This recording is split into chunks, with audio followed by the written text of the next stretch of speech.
Greetings, humanity, and welcome to Channel Otherdoc. I am Jim, I use he, him pronouns, and this is our short campaign, Void's End, a spacefaring neo-noir tale using an amalgam of a few different tabletop game systems.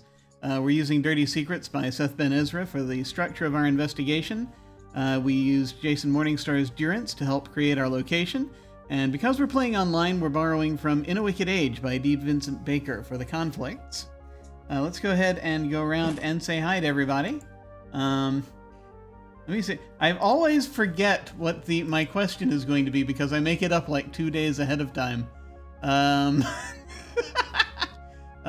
going to be going around, and I'm going to be asking, who you are, and if you have a favorite artificially created being. Yes. Yes, like from various type, any type of fictional thing, fiction, movies, video games, whatever, and from various literature, or whatever, or it doesn't have to be your favorite. It can be one that you just happen to like, or one that you don't hate. Whatever your brain happens to grab, as we sit here this afternoon. But we will start. With Alyssa. Hello. Hello. It is I, your friendly internet spinner of yarns and teller of tall tales. My pronouns are she, her. And if you've seen me in other campaigns, you may know I quite enjoy artificial beings and have created a number of them myself. They are inspired by the likes of Ziggy from Quantum Leap, and Max, the computer spaceship AI from Flight of the Navigator, and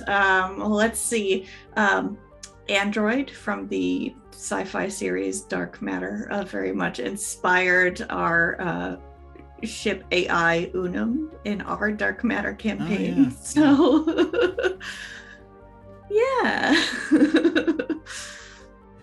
Very cool. Very cool. Just to name a few. Yes. Brimming with artificial intelligences. But now let us head over to Darcy. Hello. Hi.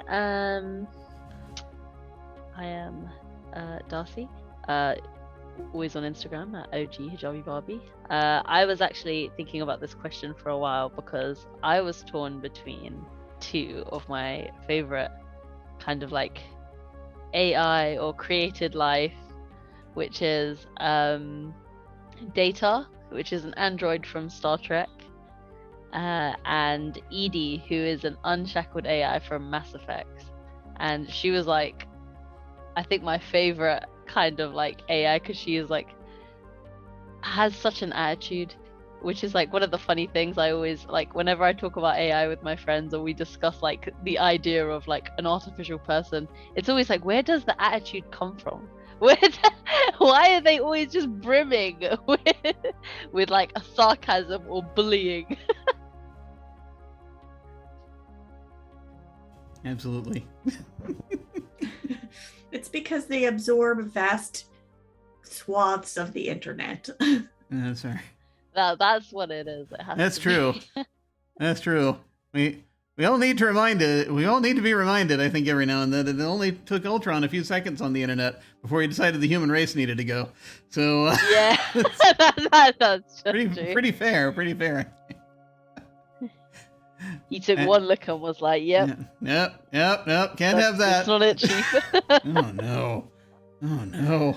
But, now let us head over to our investigator, Casa. Hello. Hi, I'm Casa, Wilding on Discord on Twitter, and my favorite, or the one I can think of the most, is probably GLaDOS from Portal. You were saying about attitude, like she's always got an attitude. Yeah, it's pretty funny. So yeah, and also Gladys from Iron Man. Is there a name? I think it's Gladys. Jarvis. That's it. Yeah, that's the one. Jarvis is also an icon. anyone that just like talks a lot. It's pretty Chatty AIs. And went through a lot more character transitions than I ever expected. But yeah, and I will. Now, unfortunately, Lloyd could not be with us tonight, as he is ridiculously busy, as he is dealing with a convention, and so there is much about that must be done. Hopefully, we'll be able to see him next time. And also, yes, right. As far as my favorite artificially created being is, it's probably Marvin from The Hitchhiker's Guide to the Galaxy. I mean, that's oh yeah, the manically depressed robot. I was introduced to that recently. Deep, realistic look at the world. That I also, of course, I was introduced to Hal at a very young age, 2001, at a very young age, so that imprinted on me as well. Yes. But those are particular favorites of mine. And again, I bring this up because, of course, we had an AI happen a little as a more frequent character suddenly last time, so I thought it was appropriate. But now, before we dive in here fully, as a reminder, like we do with other games on this channel, we're going to be using the X card, the N card, and the O card. If we hit something that's crossing a line for one of us, any of us can type an X in the Zoom video chat or anywhere else, or hold up a card, make an X symbol, and we'll back up and do something else. If something happens that we're okay having in the game, but we don't want a graphic description of it, we can type an N in the Zoom chat, and we'll fade to black on it, or finally, if we're exploring a topic or an area of roleplay that's particularly intense for us, but we want to keep going anyway, we can put an O in the chat to let us know that we're okay and that we're all good to keep piling on the drama. Something else we can do is put an O with a question mark after it when we're moving into a difficult topic, or if we say or we do something and then think, maybe that might have been a little too much, then everyone else can respond to that again with an X, an N, or an O to let us know if we're still doing okay. We're also using the pause. If any of us needs to take some time, we can ask for a pause in the game while we discuss things, or just take a break for as long as anyone needs. As a reminder, just a few content warnings. This game may contain player versus player roleplay and discussions of noir tropes, murder, theft, blackmail, organ harvesting, child endangerment and non-graphic injury, law enforcement, colonialism, and survival in a hostile environment. And you can see any of those if you type an exclamation point VECW in the chat, and those will all be listed there. That also will be coming up periodically on rotation. And also, please remember that we have an open door policy, which means that any of us and any of you can feel free to step away from this at any time if we need to. It's just a game, and mental health is always more important. So, let us see if we can remember what happened last time. Remember, I jumped into a locker. Yes, no, don't go into a locker. I think that was the thing. Yeah, I was trying to remember. We had like five. We had 5 chapters last time, which was kind of amazing. And from what I recall,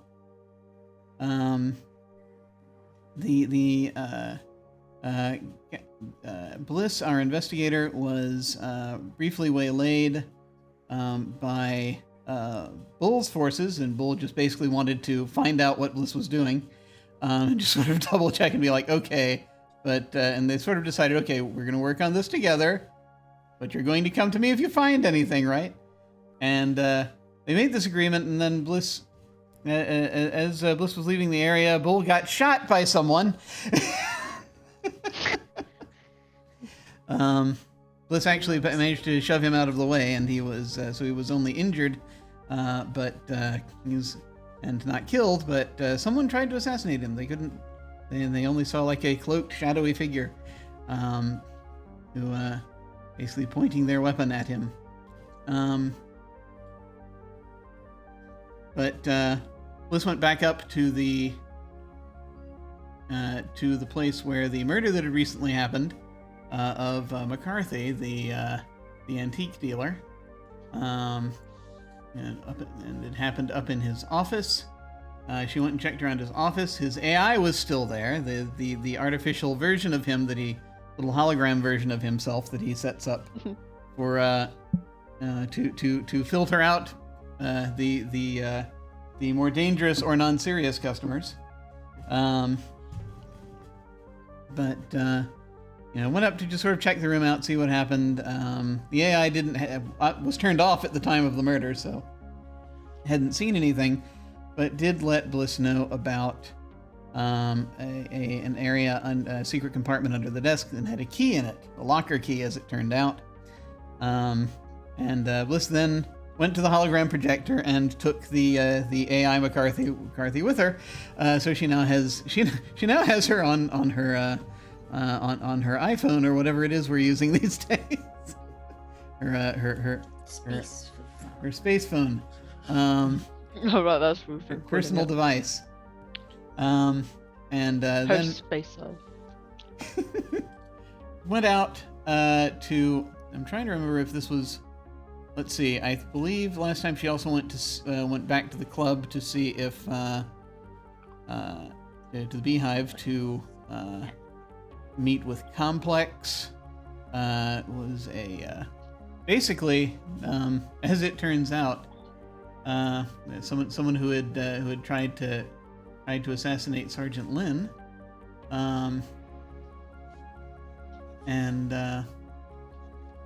basically Complex was, but who otherwise seemed to be some sort of socialite, but apparently not.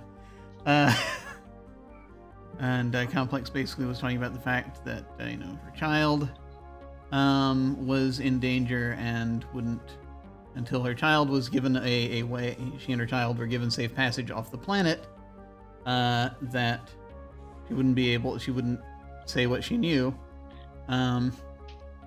And sort of showed some pictures to Bliss then once it was assured that this would happen, that Artie, a fixer, would get her off the planet. Showed the pictures of her and presumably the father. The audience does not yet know who these are pictures of, which was a thing we did deliberately. It also occurred to me if we need to find that out, there's a way we can do that, but I'll come back around in a moment if we decide we want to find out randomly about that. But that sort of is tied to the nature of the secret and as to why it was that there was leverage on Complex to try to perform the assassination. So we'll see how that goes. That actually isn't even one of our official crimes because it doesn't meet our criteria of murder, blackmail, or theft. Is it blackmail if he's? It could be. Yeah, it could be actually. We could make that the third crime because that Complex is being blackmailed effectively. So we could do that if we want to do that. So that's entirely doable. But I'll talk about that in a moment. But just as to finish up the recap, Bliss went out trying to find information about where to use the key. Managed to run into an urchin who took her up to this little tower where she could see, and basically they explained, yes, McCarthy told us if anyone comes looking to, if you get us off planet. There's a lot of questions about getting us off planet, or really getting them somewhere. There's somewhere that the kids wanted to go. There were like 3 of them to make a purchase of an area. I think that's still back on Nuko, the planet, where they can just have their own space. Sorry, have their own space. Yeah, I think so. I can't remember. I think that was it. But basically showed the view from up there through a little telescope that showed the government recycling plant, the air recycling plant, under the big dome. So Bliss went down to investigate that. Went in through the front door. got past the receptionist, went into the ground floor area. Noted that there were some stairs, some slightly sinister-looking stairs going downward, but there were lockers in here, and that was what she wanted. And also noted she had to be quiet about it because the judge advocate and one of the local gang leaders, Sahara, was coming in, and they were doing something together. Coming in, apparently heading toward that sinister-looking stairway. As they were a bit behind her, so she went over quickly to this locker, opened it up, found 3 tapes of the type that she is looking for, of the right size that she is looking for, the right format, that should have the some kind of information on it, that would warrant their being stolen, and it being a big deal that they were stolen from, once again, Bull, the Captain Sharp to the Dimber, the leader of the criminal underworld here. But she went ahead and ducked into the locker, to hide. Closed the locker. The locker sealed because once you're on the inside of the locker, much more difficult to open it from the inside. But she was able to witness the judge advocate and Sahara heading down those stairs. But what will she do now? What will she do now? We will have to find out. I'll say a quick note about the crime. If we want, we can declare blackmailing Complex to be the 3rd crime. We can totally do that, because that I had missed that before, but that's totally possible. If we want to just sort of hold off. And actually right now what Bliss has is just she's seen the photograph, so we don't know yet what information has been passed to her. Maybe she still has to find out what's happening. That's possible. That's one possibility. The other possibility is if we want to just leave that crime open, we can, to declare an additional crime. But like I said, we can have as many unlawful acts happening as we want. But the ones that, and if Bliss feels like tackling those, then she can, but it's mostly, we just have these 3 main ones are the ones that to solve in the course of the game. But one thing we can do if we decide we want to, if it comes to the point that we want to try to find another connection between Complex and someone else, there is a sequence for that.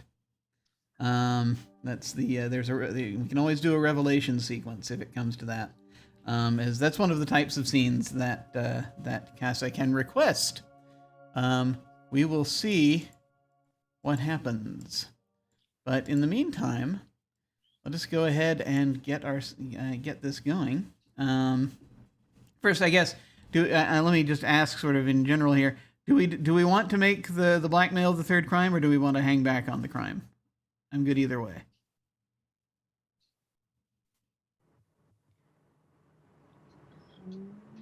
I could answer better like later on, maybe like next session or something, if we still haven't figured it out.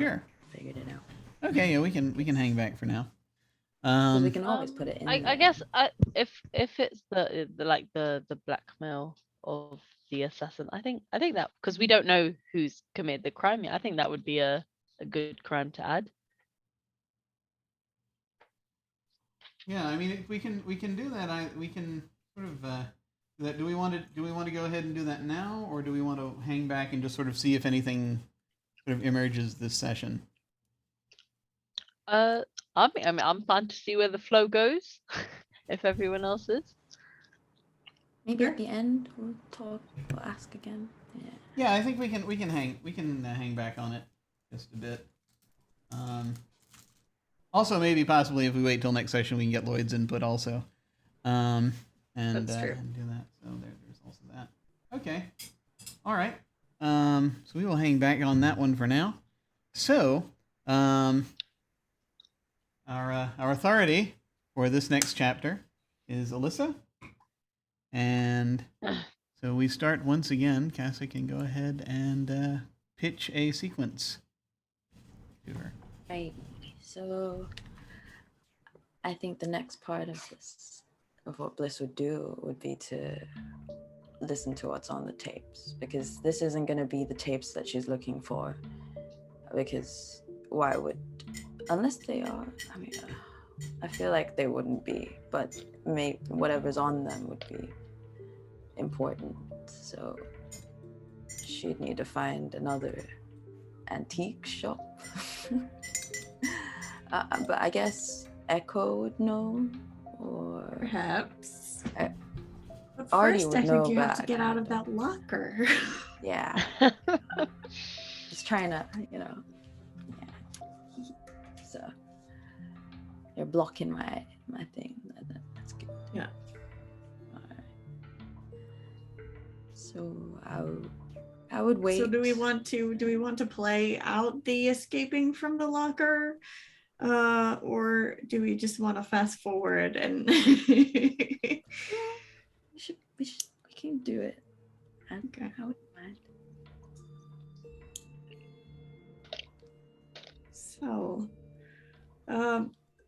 So you've just watched the judge advocate and Sahara disappear down the suspicious stairway.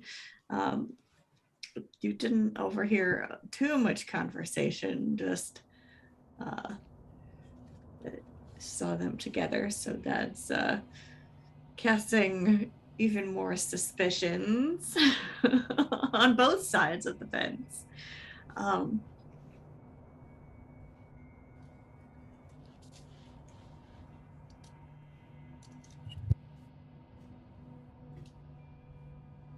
So how do you want to try to get out? Yeah, so once I see that they're gone, I remember someone told me not to go in, so someone saw me go in, and I would kind of just knock on the locker really lightly and kind of just be like, hey. Oh, well, I think it was the McCarthy AI that was don't shut it, and was just a little too slow. Yes. Okay. You could try to get the attention of the guard outside the doorway or the secretary, but she seemed kind of a little snotty, and she's currently outside with your vape. Yeah. I'm never. I imagine there were with your vape. We did describe there being other people in lab coats in there, but it just yes, depends there on are a few people bustling around. You could try to get their attention if you want. Yeah, because I also grabbed the lab coat before, and I'm wearing it when I'm in there, so maybe they'll just think I got stuck in it. So yeah, I'll knock a little bit, like quite lightly, not to draw the attention of like people too far away. Okay. So you kind of watch for somebody to be walking by, and then you knock, and like they get a few steps past and like kind of do a double take. Somebody in a lab coat, like the, big old glasses, carrying like an armload of like file folders, and they kind of do a double take and come back. They're like, is somebody in there? Yeah, someone's in here. I'm in here. I just forgot. What I was are looking you for doing something. in there? I forgot that these doors are just so jammy. So, yeah, I fell in. Could you please just help me just a little bit? So, they like let you out, and they're kind of like trying to like kind of like get a good look at your face and trying to figure out like if they've met you before. Are you that new intern? Yeah, that's me. I'll go get your coffee right now, and then I'll just zoom out of there. Your sugar's there. I really have to get these folders to the boss, so I'll catch up with you later. Yeah. I'll just kind of, drop the coat somewhere, like back on a chair as I walk out, and just don't say anything to anyone. I forget the vape. She can have it as present and just walk out. It's my leaving, it served you well. My parting gift to her. All right. Well, you're now changing location, so I guess that ends that scene. Yeah, Just a quick transition. Technically, that would, but I think we can keep this within the same sequence since we found out nothing and it was very short. So if you want to, all right, if you're good with that, so Found out that I looked like a go new to intern. Echo's dressing room back at the club to Yeah. talk to her, and that's the whole like flashback scene that you're catching her up with what went on. Yeah. And she's like, And then that okay, happened. yeah, yeah. I've got a cassette player. That's what I was hoping. That's what I wanted to hear. Should we listen? I don't think we should listen to it here. I'm just curious to hear what's on those as you are, but we don't want anybody else walking by. So after your show, we'll just huddle up and give it a good listen, I think. And All right, I'll meet you back at my place at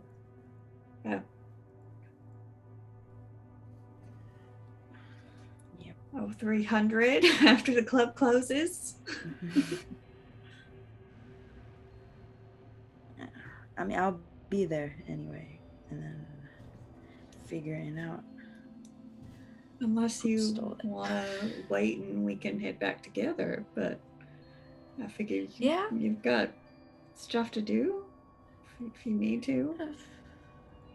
Like, I mean, I have a question. You know regulars here. Well, sure. You know Complex? Yeah, she's here all the time. Yeah. Does she have like someone that she's always with in the club? Like, do you see someone always popping up? Well, no. I mean, besides, I mean, she hangs around Artie a lot, but yeah, you know, Artie's also a regular, so I don't think there's really any connection there, and ain't nobody can tie down that party boy. So. That's true.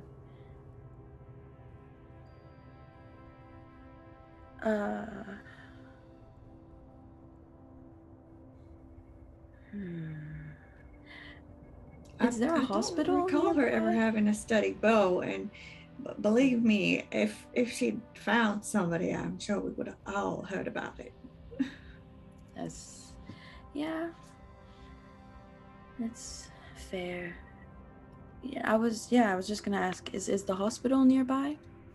Or is there only one hospital nearby, or?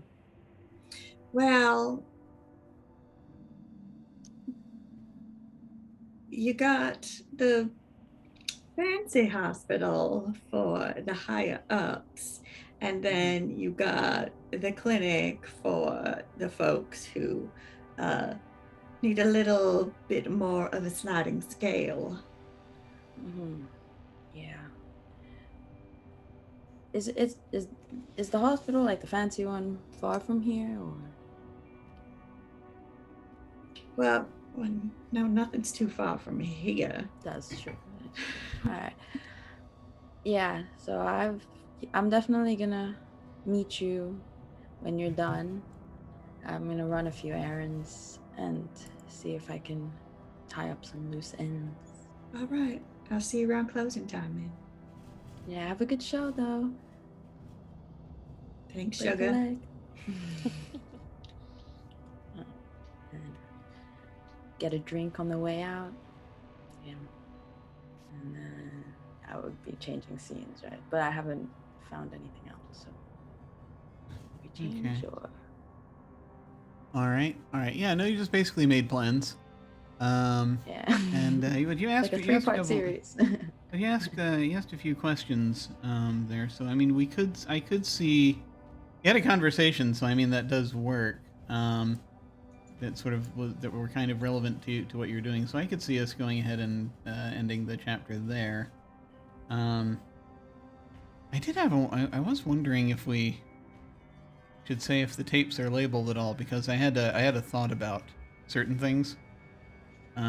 but at the same time, have we decided for certain that we don't think that any of those tapes are the tape? I don't think we decided for sure. I know we discussed it. Yeah, I think it's because you have to know. You have to play all of them to know. I had an idea as to how we might know.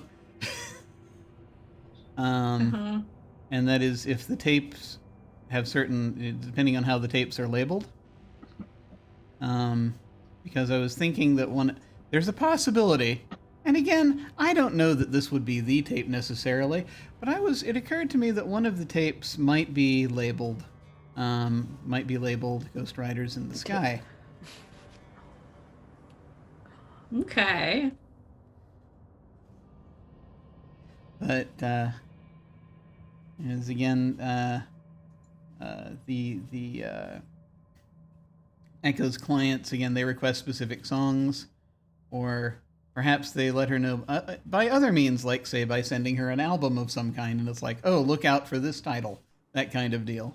I don't know, but again, maybe there's not an actual physical label on the tape. Maybe it just starts playing. Maybe that's like the audio on the tape at first or something. That's how it's masked. I'm not sure. Ooh, But that was an idea that I had that has probably absolutely no connection to anything necessarily.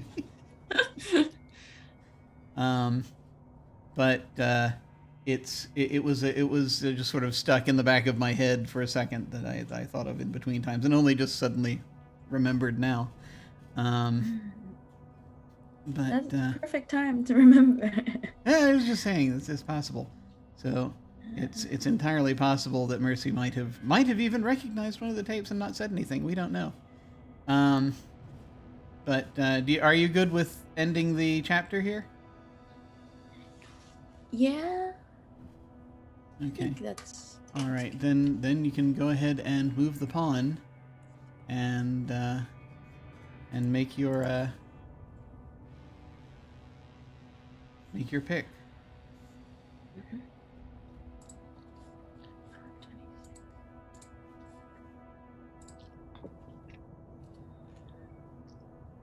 Let's see what name you want to type in there. Ah, interesting. Okay. Dun, dun, dun. Dun, dun, The plot dun. thickens. All right. Yeah. Cool. I have a new theory. Interesting. All right. Cool. So, the authority passes to Darcy.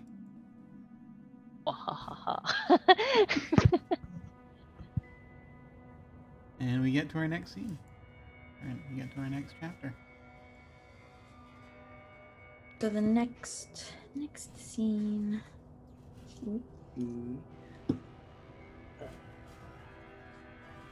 The hospital. Yeah.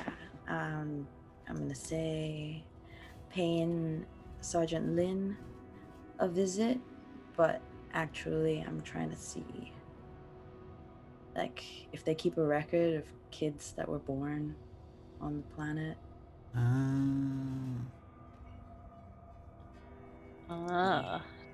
Yeah, that's a tasty little scenario. I'll have that.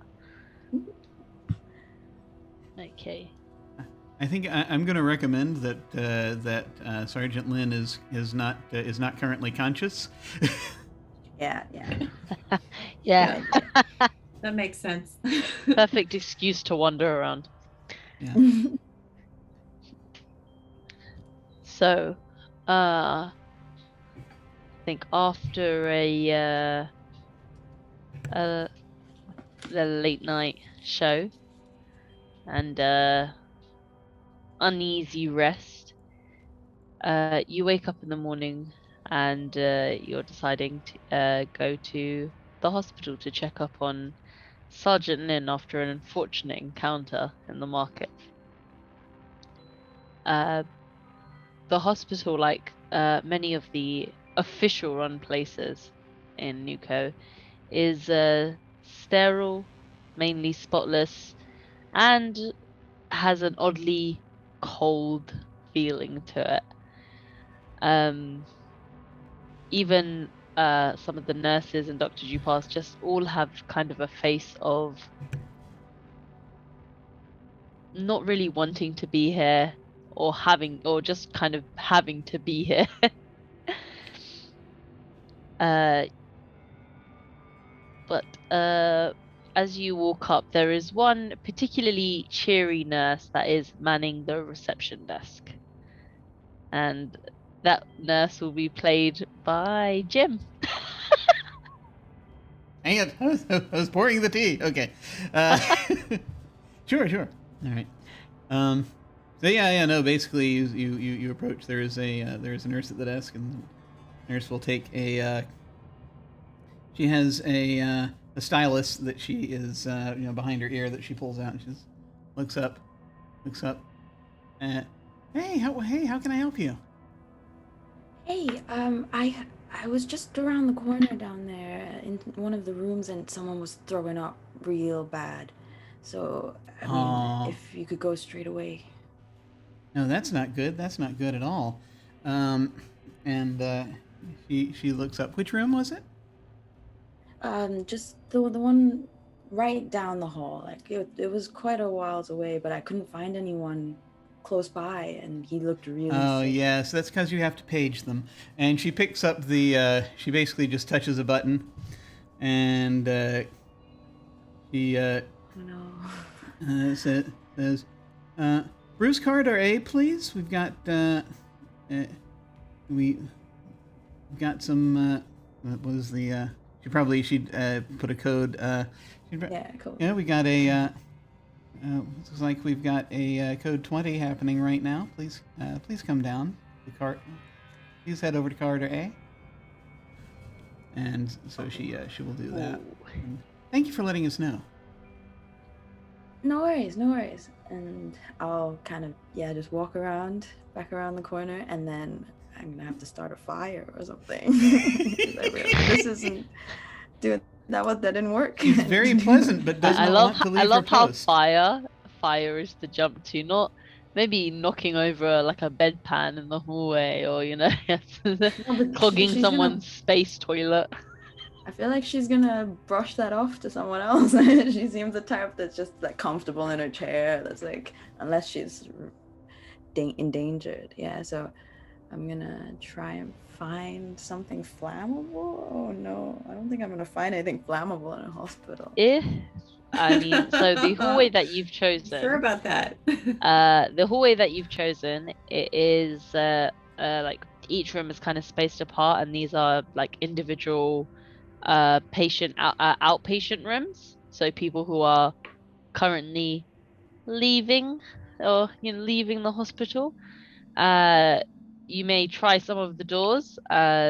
Some may be manned, some may be empty. On the other side of kind of opposite those doors are the like lavatories and the like a janitor's closet. I'll go into the janitor's closet, and see if there's anything I can mix to cause like a. If you rattle the handle of the janitor's closet, you find that it's locked. You didn't think it would be that easy, did you? Everything's open in this game. Yeah, that's true.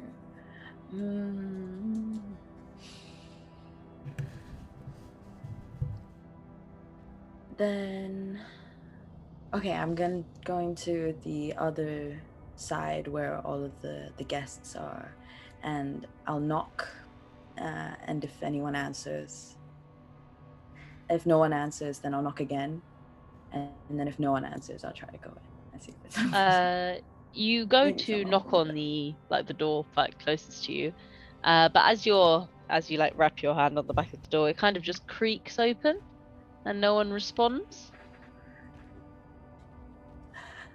Lady Luck has looked good upon me, and then I kind of just slowly go in, see if there's anyone just around, and there's no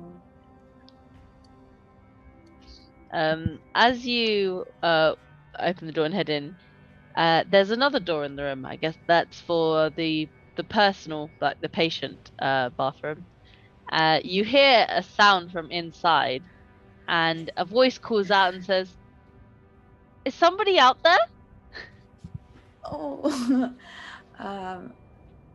oh, does it sound like was there any sound, or does it just sound like was the voice the It only sounds sound? like they're mildly in distress.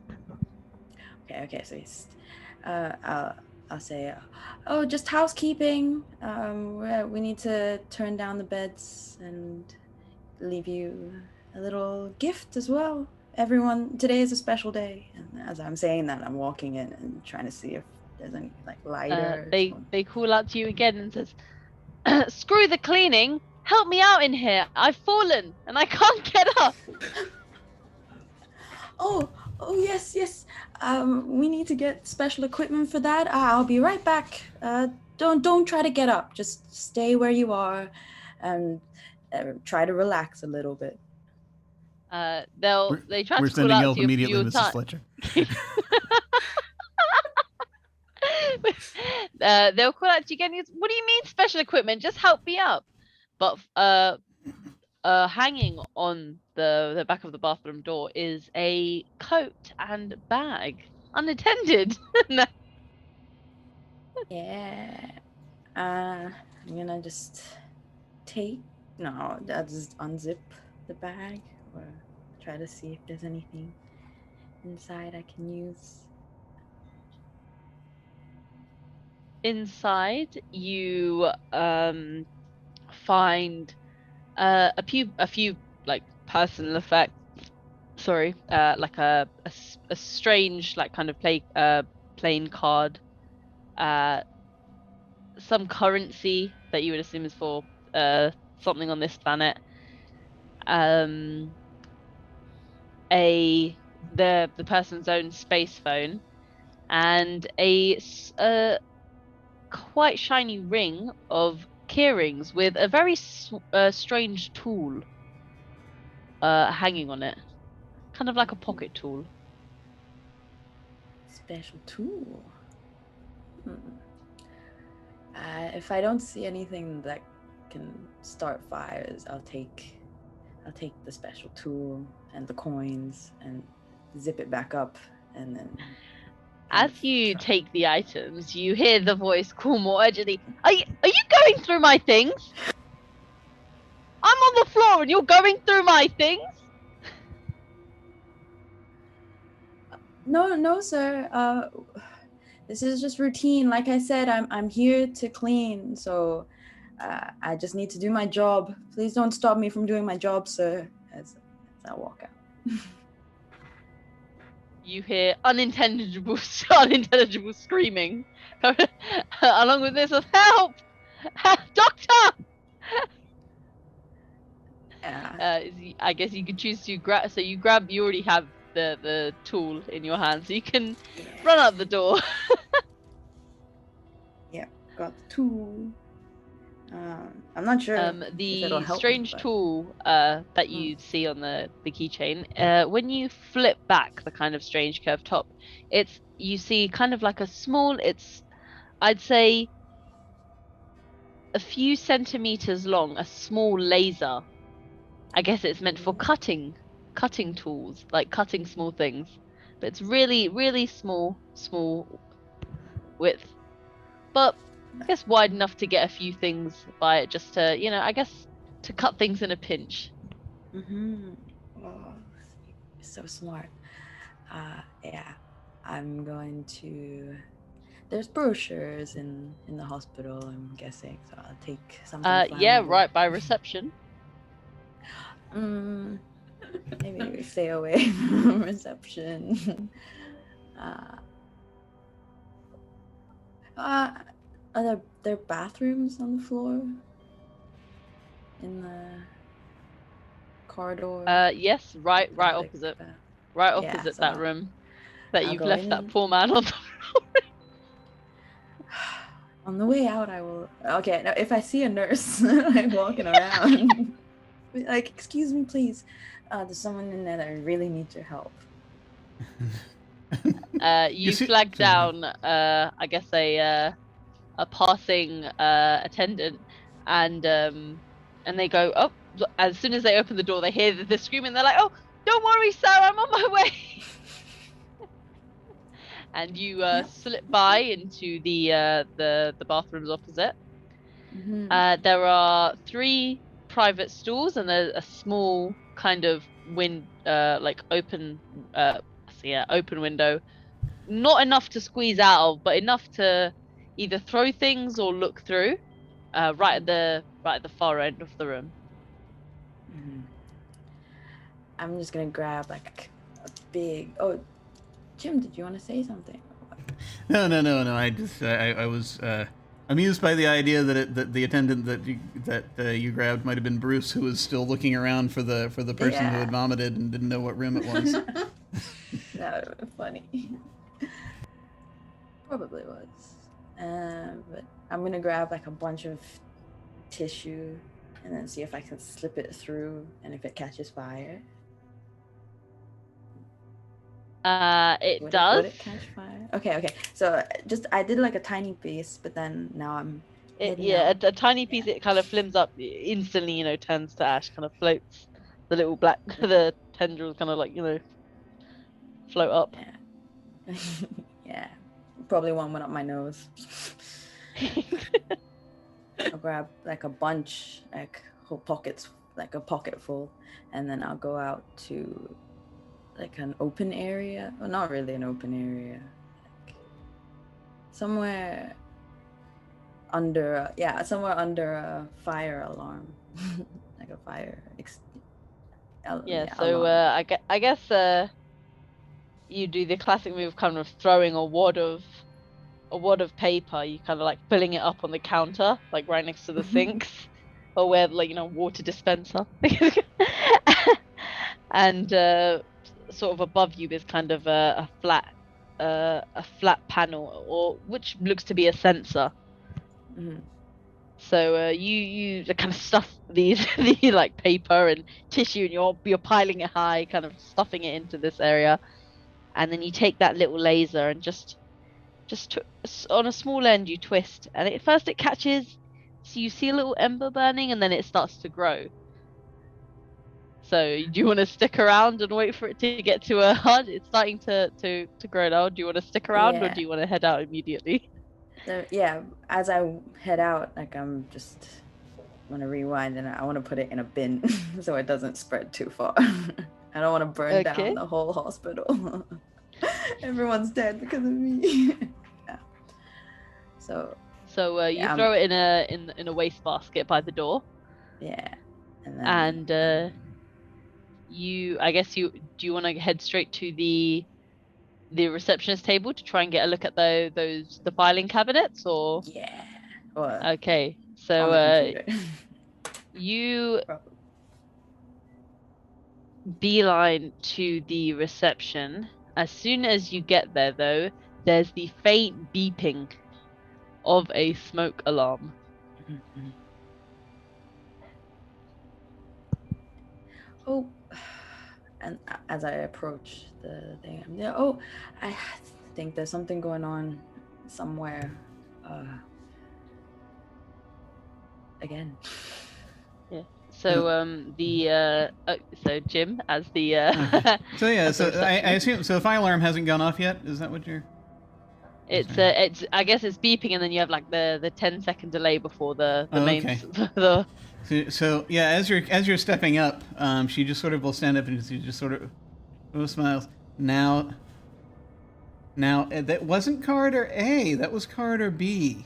She says, looks like that Bruce had to go to. That was in the opposite direction. You weren't playing silly with us, were you? No. I'm rarely in the hospital. I'm so healthy, so I just never come in here, and I find it a little suspicious that you were there, and it's like you'd have to go all the way around for it to be over there. You're saying you got turned around? Is that what happened? I'm a bit dyslexic as well, so all these signs, they just don't mean anything. As the nurse is kind of nodding cautiously, hand kind of hovering over the kind of key fob to bring security over. That's it. The fire alarm goes off.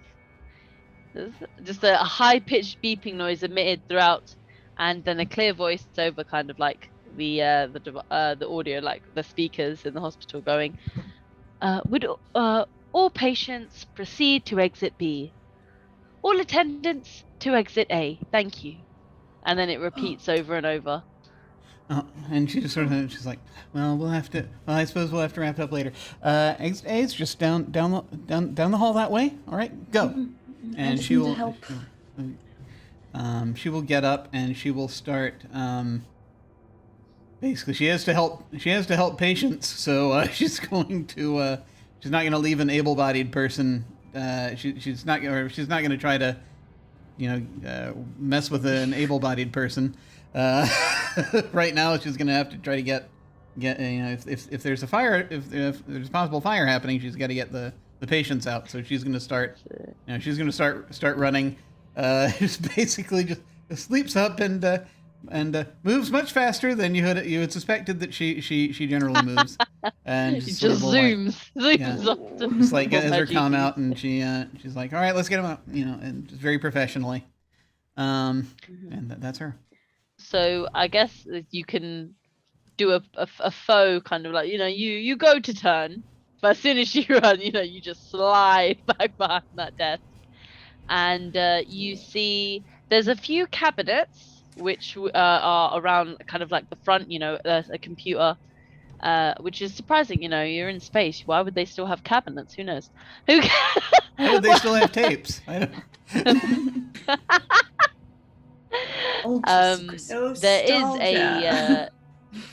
There is a computer that seems to be unlocked. In the haste of the nurse's departure, she failed to log off her desktop. There is there's also a glass door behind the reception where you reckon kind of like an archive of patient records is typically kept, where there's also access to the computer as well.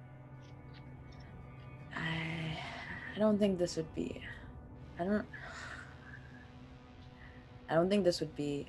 Bliss wouldn't think that this was something to keep in like somewhere else. So she would look at the computer first. She'd kind of type or try to look for the files like births, and then kind of guess like, I don't know if it. Yeah. I mean, you probably saw some dates and timestamps on the hologram feed, so you might be able to guess the right time frame. Mm-hmm.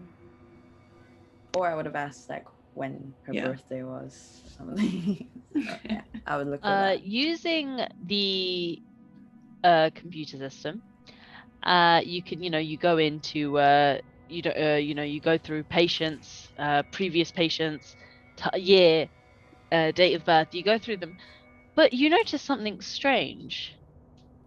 There seems to be a large amount of information specifically on younger children within the 2 years that you the two, I guess, space states or years that you're looking for. A lot of the information appears to be redacted or deleted or corrupted.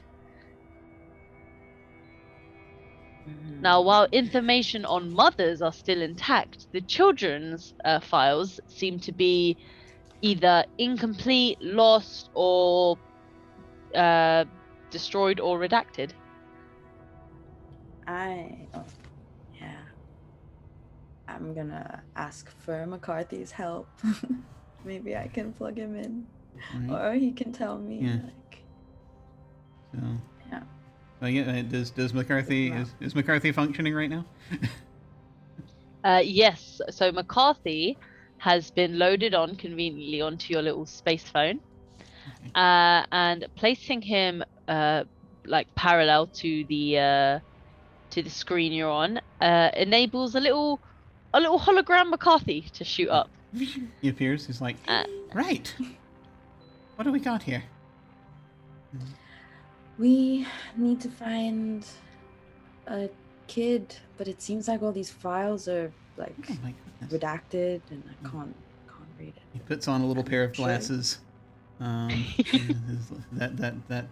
Love it. That same glasses with the lenses and stuff that he turns. He doesn't need to, but he's doing it anyway.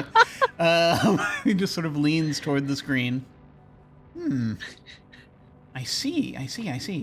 Well, do we have time to sift through, or do you want? Or I could pull them in. I could pull in copies and try to play with them. No, they might be burned off here. Let me see if I can do anything real quick. And he reaches forward, and you see his hand moving back and forth, and you see pages on the. I would assume. Well, okay.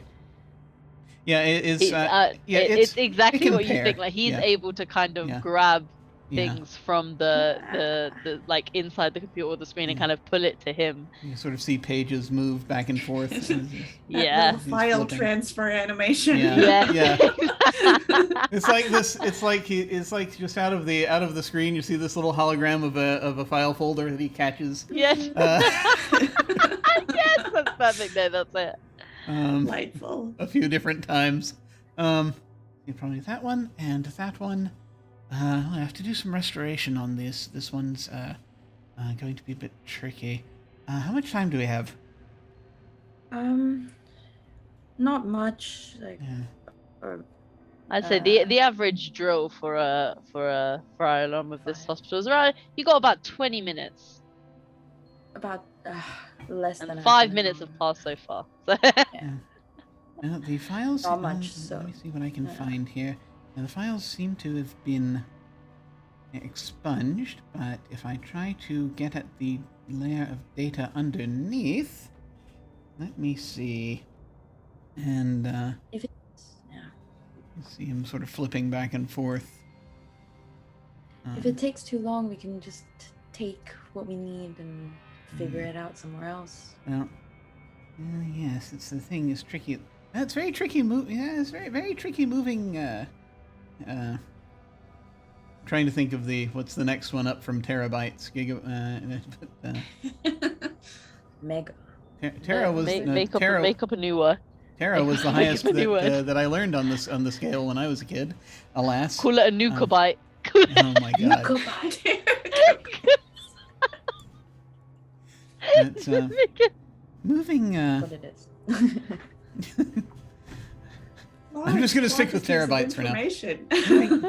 Just moving terabytes on their own. Unfortunately, you have to get the entire block. You see, that's the problem. Is that if they've erased them, then the pattern might still be there. But copying the whole thing over is going to be a little tricky. I can get what I can. All right. Petabytes? Yes, I think it's petabytes sounds right. Moving the petabytes. So, basically you see him trying to just sort of downloading. He's trying to grab what he can. He's trying to do sort of file restoration what he can on the on there, but it's a lot trickier in my understanding to do file restoration not on the original machine is how I get it, unless it's like a central database somewhere else, which it might be, which you can like try to access it elsewhere. So that's a possible thing you might also try to do, is just get a back door into there that you can access from somewhere else later if need be. But if he's got direct access to whatever drive it's on. That is possible. McCarthy also has the ability to see what I guess the administrative login of who has deleted or corrupted these files. That's fair. Actually, that's probably So he's copying what he can, and he's like, yes, I think I've got. Yes, I think I can see here the authorization. Just have to decode that. And Darcy, do you know what name I need to give Bliss? So this, you are seeing an authorization code, level gold of the this is the highest kind of a universal authorized code for all of Nuco, and this comes from none other than Cassandra. Yeah, tick tick tick. You can also see with while you may not be able to restore these files right away, you can either leave on a note now and have McCarthy try and decipher these the information that you have now. So he's going to have to decipher and kind of piece back the information that was destroyed together again at a later date, or he is able to track down the uncorrupted version of the information you are looking for, which is somewhere within the hospital. Oh. Oh, McCarthy, you're just the best. You're the best, you know? I think we're gonna find the original files. That's what you and I are gonna do. We're on it like that. It's a McCarthy and Bliss adventure. So it's on like so he'd know where like the original I guess it's like there's a hard copy in the hospital somewhere physically. There is a hard copy. Yeah. Like I guess many of the institutions, every 6 months or a year or so, they do a backup of all the hard data, to save from cybercrime and such. So when you destroy something on the system, that's all well and fine. But has someone took the time to clear the hard copies? Well, that's something else altogether. I actually have an idea with regards to where those are, but he will. Ooh, what is your idea? My idea is, so this hospital, I assume. I don't necessarily have to. This hospital also is a government building, right? Yeah. Okay, so I think that given that this is, this colony is the size that it is, as recently mentioned, things are very close to each other. I think that it's on the on one of the master drives, one of the master storage drives that is housed down below. Yep, that's exactly it. In the one of the I'm in the talking city underground archive, adventure. The underground city archive. Yeah. Oh, then I guess we're getting a lift down, and I'll put McCarthy away, and then, or do I have to keep him? Oh. So you have around, I'd say, 5 minutes left now of your timer on the alarm system, since everyone is still being cleared out the building. Behind that glass door is admissions to is route to the offices, and where you will find the one of the lifts or stairwells to the archive. Bear in mind, you're going down at the.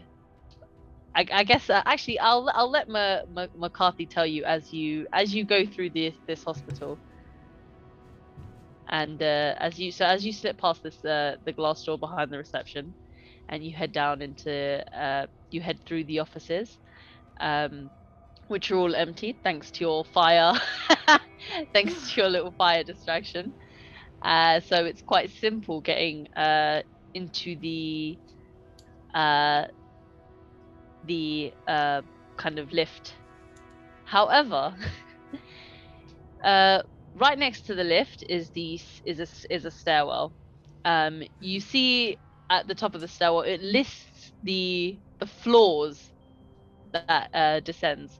You're looking about nine floors, so 9 flights of stairs going straight down to the archives.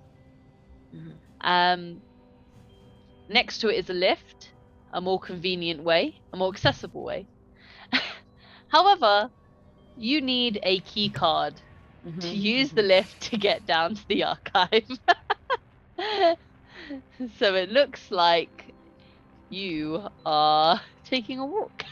Yeah, no, I was going to, because I don't know if there would be cameras. There'd be less cameras and, I don't know, stairs. That's my mind. had went. But yeah, no, I'm going down the stairs. We're kind of struggling at the end, but definitely I can do it. It's going down. Going down is easy. I just hope it's not locked when I get there.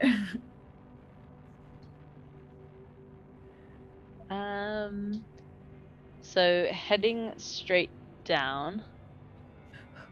Is that going to be considered? Is that far enough away that we would consider that a separate location, or is that? I think yes. So Okay. you heading straight down the stairs. I think that's where we want to do the kind of cut. Yeah. Okay. Where All it's right. like, I think insert a witty noir line about heading into darkness. You know. Yeah, as it like vignettes into like As the a center of vignette. the stairs. I guess we're going down. Getting and then it just closer goes to getting to the bottom of things. Yeah, yes, that's perfect. Oh my god, No, I love that's it. That's perfect. Okay. So yeah, that means you can go ahead and we're at the end of the chapter again, and since that was an investigation Yeah, I wrote it down. sequence. Let me actually just double check the. Aid here. Yeah, there was no conflict during that investigation sequence. We didn't actually use the conflict rules, so Darcy, you can actually get back from a D8 back up to a D10. Thank God for that. And you can go ahead and we're moving the pawn. Ah, there you are. Yep.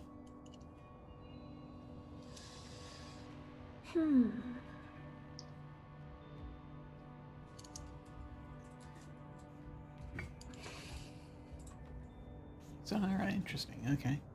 Cool. All right. So that ends that chapter. The gavel will come over to me. And so I'm wondering if at this point, do we want to go ahead and take a let me actually take a short break? break. Yeah, that's what I was thinking. All right. Yeah. Yes, I'm happy to. A small 10, 15, I'm fine. Yeah, sure. Yeah, I actually have an interview set up, so we'll go ahead and we will jump over to break. We'll have another. I recorded a series of little short interviews with Kimmy, so we're gonna have another of those, and then we will be back and see what happens next. So we will see you all shortly. Bye. Welcome to the break. I am here with Kimmy of Golden Lasso Games, who's going to talk to us a little bit about this gaming venture that she's undertaking. Greetings, welcome. Thank you. So excited to be here. Yay, awesome. Very excited to have you. So this is, I guess, tell us how about Golden Lasso Games and what it is and how it came about. Well, Golden Lasso Games is an indie game house, very, very indie. Very indie as in like one person, me. And so it's a woman-owned, run, everything mailed, everything person company. And basically it started because I started seeing some friends of mine who, after playing RPGs for a really long time, started designing their own. And I was like, okay, that's amazing. And I never really thought that would be me until I got this idea for a game that I wanted to make. And I feel like this is a story that many gamers are familiar with. So I realized that me and my friends, when we were all starting campaigns, would all do this mishmash of all these different games to kind of do a session zero where the players got to help create the world with us. So we'd grab pieces of like Microscope and like PBTA character connection questions, even if we weren't playing a PBTA game, and we'd use like the Quiet Year to like create our setting. So all these games. So, and that's what I was doing. I was pulling all these things from all these different places and kind of pushing them together. And I was sitting there one day and I was like, why don't I make a game that just does all this? Because all those games are amazing and I love them, but none of them are really designed to world build in the same for a campaign. So all of them are tools for their own games. And I was like, someone needs to design a game that does all these things, but is system agnostic and setting agnostic. So you could use it for any system like D&D, PBTA, whatever you want, and for any kind of like sci-fi or fantasy or anything like that. So I started thinking about it. And at first I was thinking about maybe using like regular cards. And then eventually I was like, tarot cards, of course, tarot cards. Like it's like kind of like reading the future of your campaign. I'm not someone who like necessarily believes in the mysticism of tarot, but a lot of people do, and I do believe that there's a lot of insight there as you are like looking at the cards. It makes you really kind of tap into like thoughts and things you may not have been aware of. So I love that. So I created a game called Decima, which is lots of different prompts. It creates your location for your campaign, including NPCs and buildings. It creates connections between the characters. So players come to the table and the GM runs it for them, but they come to the table with characters already mostly made. And then they suddenly will get a whole bunch of drama and backstory between them. So there's no more meeting in a tavern. And then the last thing it does, like group dynamics. So like, okay, our party's been together for a while. What's our reputation? You know, do people like us? Who's an enemy of our group? Who are our rivals? So it sets up all this amazing stuff for the GM to then, like, the campaign basically writes itself from there. It's such a great, fantastic thing. So it's all based on tarot cards. And yeah, we started with, I did a Kickstarter in February of 2020. That was great planning, right? For a card game that needed to be produced in another country. Well, I thought it was until, 4 weeks later. But anyway, that's a whole nother story. But it went really, really well. We raised like almost $60,000, and that was kind of the launch of Golden Lasso Games. So it was really fun. Excellent. There's several things to talk about here, actually. Yeah. So much. One of which is that I will say that as folks who watch this channel probably already know, I am a big fan of doing that whole thing at the beginning during a session 0 where you brainstorm with the players about stuff that's going to be happening in the campaign, because it gives them so much buy-in on it. I think it makes for much more interesting games, both for the GM and for the people, other people playing at the table. Absolutely. And so it's very cool. I think it's really awesome that you put out this game that sort of encapsulates your process for it. I happen to have a copy of it here. Ooh, how pretty! It's gorgeous, though. It is. I'm very proud of it. Who did you get for the art for this? Do you? My friend Samantha Terry. She's an incredible artist, and she also plays games on Happy Jack's RPG. We're really good friends. We met each other cosplaying, and have been friends and cosplaying together for, oh my gosh, forever, like 9 years now. And she's just a fantastic artist. She's done work for Blizzard and, Warner Brothers. Like, she's a professional designer in real life and does art and a lot of textile design. So if you bought, Star Trek leggings, you probably bought her stuff. I mean, you just look at these things. These are freaking gorgeous. And you see, and one of the neat things about the connection with the tarot cards is there's prompts on both sides of the card. And if you know about tarot, when you are doing a reading, whether a card is upside down or is inverted or right side up, it means different things in the tarot reading. So all the prompts are actually kind of in ways connected to the meaning of the card, and also connected to what it means when it's inverted or right side up. So, which was just, it made, honestly, like, I'm a teacher, so writing a million questions wasn't that big a deal. It's like my life. But having kind of that guide, it made it so much more interesting to actually write. And I think it's really cool how you've set these up. I used these cards for for our off-stream session 0 that we did for the mini campaign Top of the World that I did toward the beginning of this year, 2022. For those of you watching later, it was a paranormal spy campaign that I was doing, and it was great actually, because it was a very cool way to instantly connect all of the different characters, and actually make what they were doing matter all that much more because of what they did, especially in that genre. Everything you do affects everyone else. Yeah. So this game really helped to encapsulate that really well, and so thank you very much for making this. Thank you. This was quite good. But in general, for Golden Lasso, do you have any other major things coming up, or any new projects, things you want to do with Golden Lasso that might Yeah, we have be a couple of happening? things. So the very another game that I've designed is already up on our website as well. You can find it at goldenlassogames.com. It's Yeah. called Virgins and Vixens. It's a very rules light story game about breaking the tropes of women in lore and myth.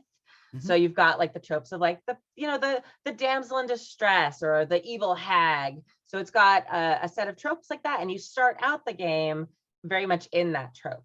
And then as you level up, kind of, you break out of that trope and you become more of an individualized character. So it's very Nice. rules light. It's like sort of PBTA inspired, but even lighter than PBTA. It's a very rules light system, and it's very fun. And it's great for kids. Actually, I've really enjoyed running it for kids because they start off as, oh, I'm gonna be, Snow White, and then like they slowly like become like this awesome like individualized character who's, and it's so much fun. I love it. I'm very proud of that system. I wrote it in a week for a game jam. And I think it was one of those things where it was like the time crunch and like getting it out in that sort of time just was like this beautiful, like little masterpiece. So yeah, it's been very cool. And there's actually like a company in Spain who's picked it up and like produced a Spanish translation of it and things like that too. Oh, brilliant. Yeah, it's very fun. And I just have to say, it's really awesome hearing that you're also doing that to help subvert these tropes for children, because this is also when you want to, I would think you want to start introducing this kind of stuff to them. So that's brilliant, and also that means it's important.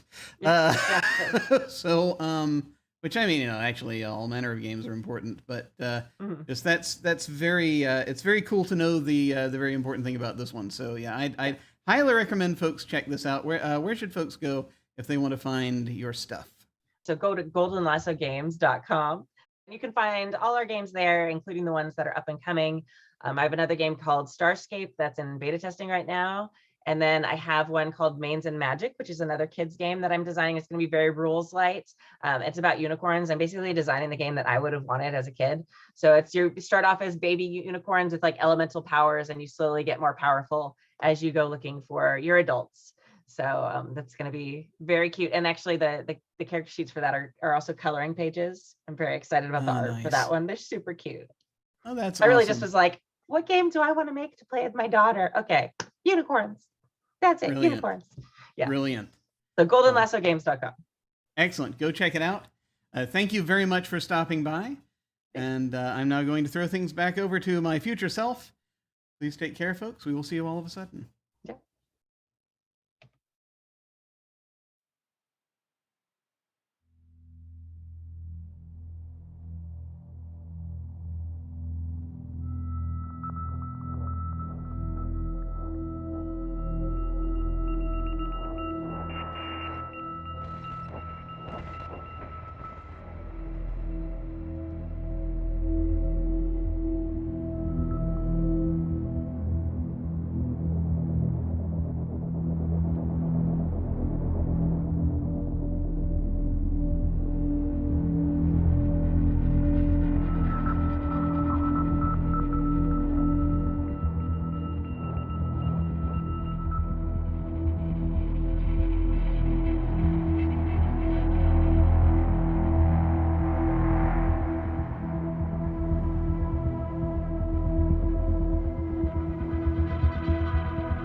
we have returned.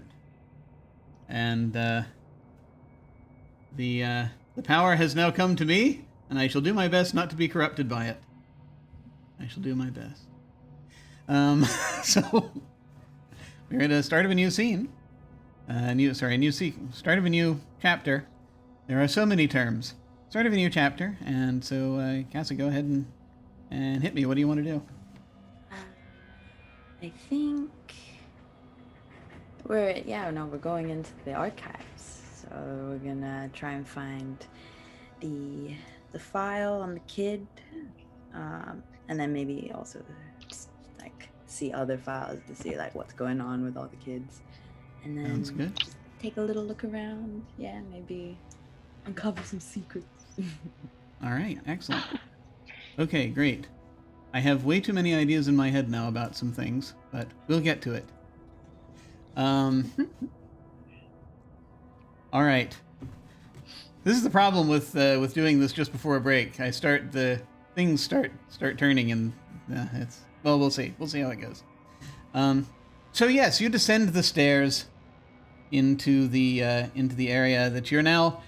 Your ears are probably popping a little bit because, or you're having some effect because you're going under the sea. You were already under sea level, and now you're going even deeper under sea level, beneath the ocean floor, in the catacombs, underneath the city. They're not catacombs, but Would have been maybe. these areas that are sort of. Into the city archive, which was hewn from the rock that the ocean sits upon on New Kalima. So there's a long corridor that you find you have to head down, and ultimately you come to these big silver doors that will open as you enter, as you head there, and you see the city's main the hub of the city archives. This is as far as you're aware, only government employees ever come down here, and I think that probably, yes. So you took the stairs directly down. I feel as though there would be some kind of a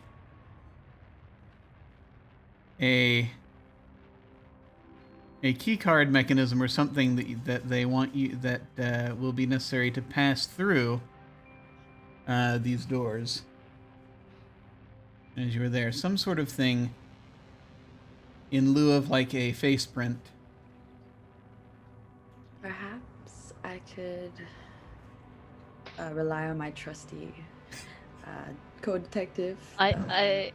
If I may do a slight in a city where, say, body parts shift of being from time to time. My suggestion would be that the alternative to like scans of fingerprints or eyes or hands would be the kind of authorization code and level. So the status of the person and their authorization code. Yeah, I mean so you'd probably find a that makes sense. You'd find there's going to be a little terminal by these doors where you can basically put in. There'd be a keypad for you to, or probably a virtual keypad for you to enter a code in to be able to get in. Would it be a code, probably, or like voice? I mean, either way, I could probably just either. I think that the voice stuff is probably more. That's probably stuff that's beyond this door. At this point, this is the security level where they have enough peons coming through that they'd have codes. But when the voice stuff might be closer to the middle of the hub, I would imagine. Yeah, I get that too. So I would. Oh, sorry about the siren. I would. It's the fuzz. Sorry, go ahead. They're so loud all the time. Yeah, McCarthy got like a code from the files, so I would put that You one. want to see if he? There was stuff in there. So McCarthy will sort of be he'll appear, like in front of the keypad, and he'll be like, okay, give me a moment. Just sort of sifting through here, see if I can. And I think it's more interesting at this point if you get in. So he'll be like, and you see him pressing the buttons. Even though that's not actually what he's doing. So he's interfacing, but he makes it look like he's doing stuff. He does it for us. Yes, exactly. He's user-friendly. Holographic McCarthy, the Oscar-winning actor. He can only do what he's programmed to do. So he does it, and he uses, I think, probably that nurse's code gets put in if she has authorization, or maybe it'd probably be one of the Colonial Marines. I'll tell you what, Sergeant Lin was in that hospital, and you got his record in there. So it might be, and this wouldn't necessarily be on his record there, but on her. Actually, we decided Lynn was they, right? So you might have her. So somewhere you might actually have Sergeant Lynn's code after just sort of pulling it through there, because it might have been somehow attached to the file or somewhere. So you actually are putting in. I think we're going to say you're putting in Sergeant Lynn's code.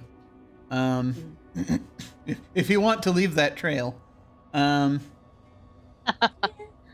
mean, they probably have my face anyway, so. It's entirely possible.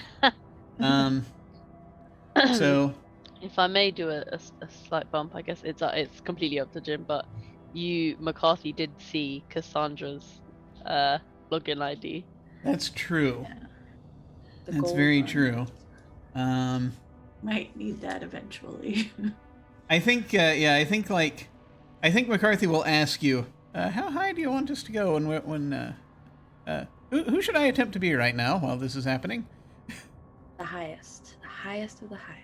He shrugs. All right, and he snaps his fingers, which again is an affectation, and he transforms for a moment into Cassandra. Nice. Stick up the arsenal. And she types in her code. Cool. And the doors will swing open. And I'm going to presume that McCarthy transforms back. Unless Darcy, unless you would like to be the AI for a little while. McCarthy or? If you want to be McCarthy pretending to be Cassandra. You don't have to right now. We can. No. It's authorization gold. Title 0001. And then she just kind of like more like it kind of like the shifts and then goes back to McCarthy. Okay. So I think we would keep Cassandra in there, like, because she might have to unlock some other things. We'll keep her queued up if need be. But the doors swing open. So this underground hub, as you're coming through, it is the first thing you're going to notice is that it is remarkably clean. This is cleaner than anything you have ever seen on the surface of this planet. This area. It is still, again, hewn from the rock. But you will see this, that as you're stepping in, there is, you're going to see a corridor that is this big round one that's going to go all the way around, right? That's the first thing you're going to see. Trying to think if this would open directly. Yeah. So it's a brief point from there, and you see a few places that you pass by that have like doors that have been set into the walls for different things. But there's going to be an opening on the other. So on the outside of the ring, you have doors that show up every now and then. On the inside of the ring, you just have openings that will lead to the center of the hub.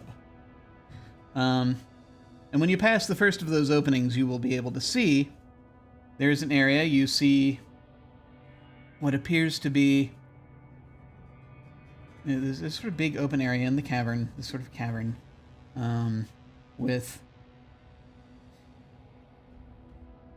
these big sort of servers that are grouped at various points. You do see not a lot of people, but you see there are a couple of guards, a couple of colonial marines are sort of are kind of hanging out down here.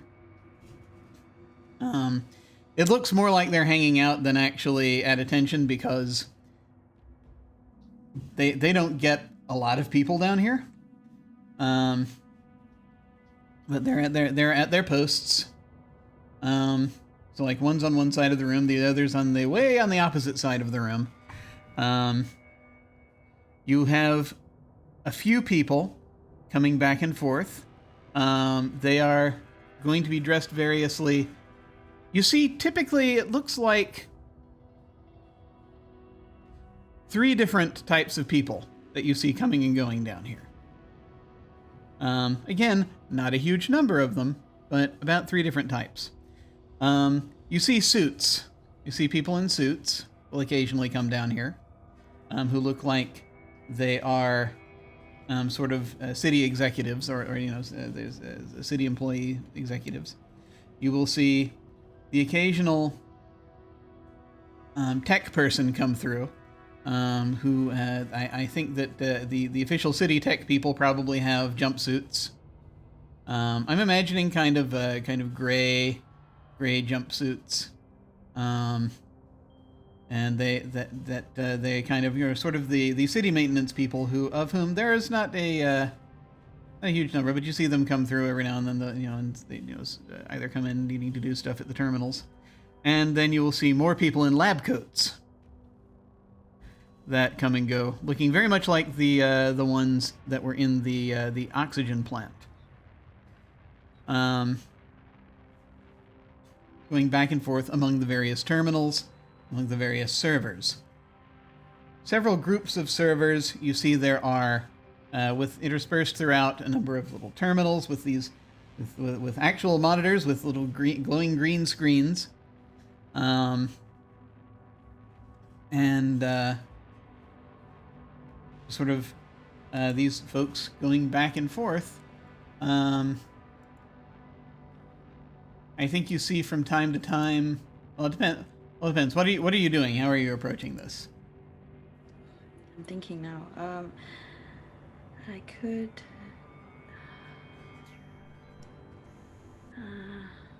I could do I could pretend to be part of the plant and like be on. And then, how am I gonna get them out of there? Okay, and I'll say that Judge Advocate Mercy sent me to look at the problems with some files on some patients. So are you just going to wander up to someone, or are you going to wait for someone to stop you? Would it be too easy if I asked McCarthy to do like a loudspeaker thing saying please evacuate or something? I think he's going to be like, this is all individually. The problem is on the inside of this ring, I can't get at it directly. We actually would have to go get into the system. It's this is firewalled off at least, if not actually probably just probably most of this is independent. So nothing is unguarded, is anything? Well, everyone's there are surprisingly only a couple of guards in this room. Like I said, and they're on opposite ends. So they don't seem too concerned as far as that goes. Why? We're not completely sure. I'll also say, as you look further, you see on the far end of the room that you think is closer to where the oxygen plant is. It looks like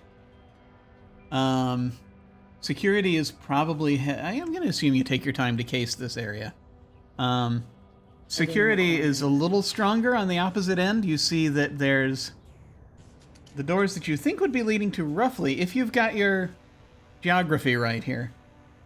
There are a couple of doors in an artificial wall that has been built on the far side of the room, with a couple of sort of more attentive-looking guards standing one to either side, and occasionally someone with a lab coat will come through those doors, and they have to go and show like a badge or something to these guards, or say something to these guards as they go through. So there's a lot of there's more security on the opposite end, in the area that leads to just under the oxygen plant, for some strange reason. Out here, though, seems a little more lax.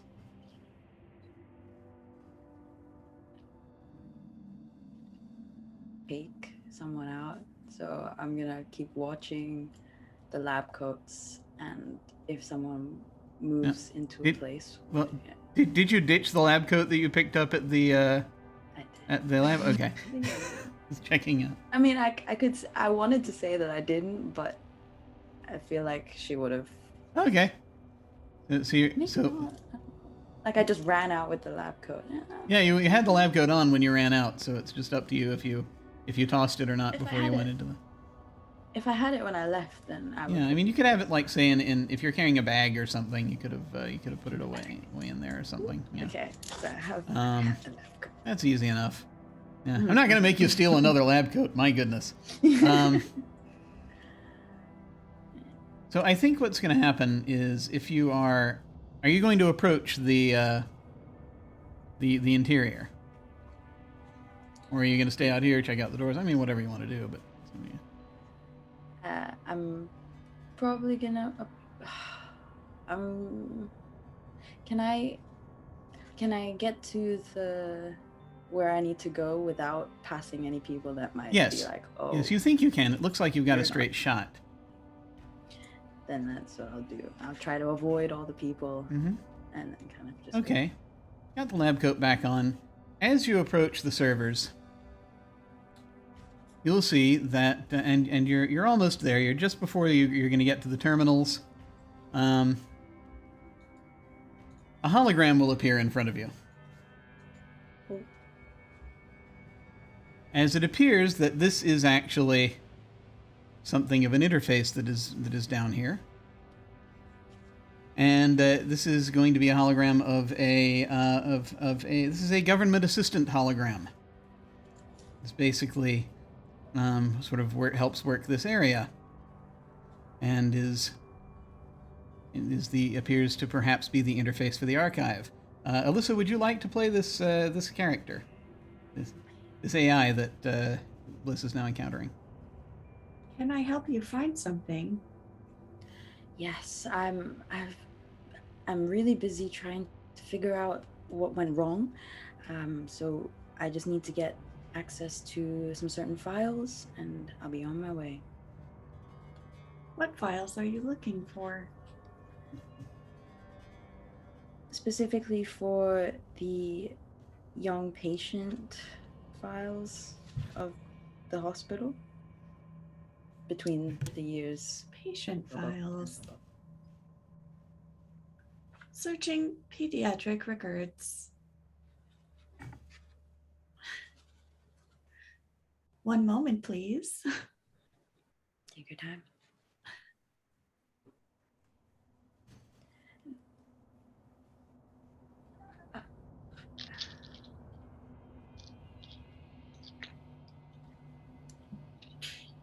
the hologram comes back with there are X number of pediatric records. Would you care to narrow your search parameters? Yes, it's between it's on a specific day, but I'm not too sure exactly which file I'm looking for, so it would be easier if I could access them myself. Here are the records from the date in question.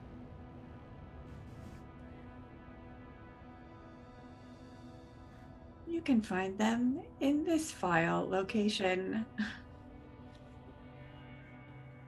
Thank you very much. You are very helpful. Would you like help with anything else? No, but do you have like a feedback thing? I'll give you 5 stars. You were great. And then I'll walk away.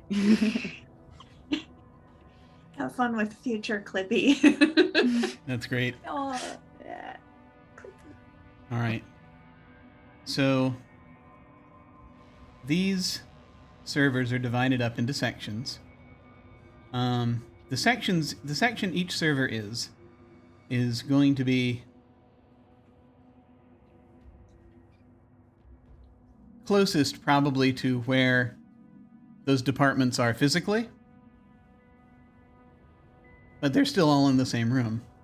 Heading out, you actually are going to be crossing over onto the servers, into the server area, so you go over this walkway, and which you see that there is that is spans over an area where the floor basically stops, and you see there's sort of this deep sort of chasm underneath you, and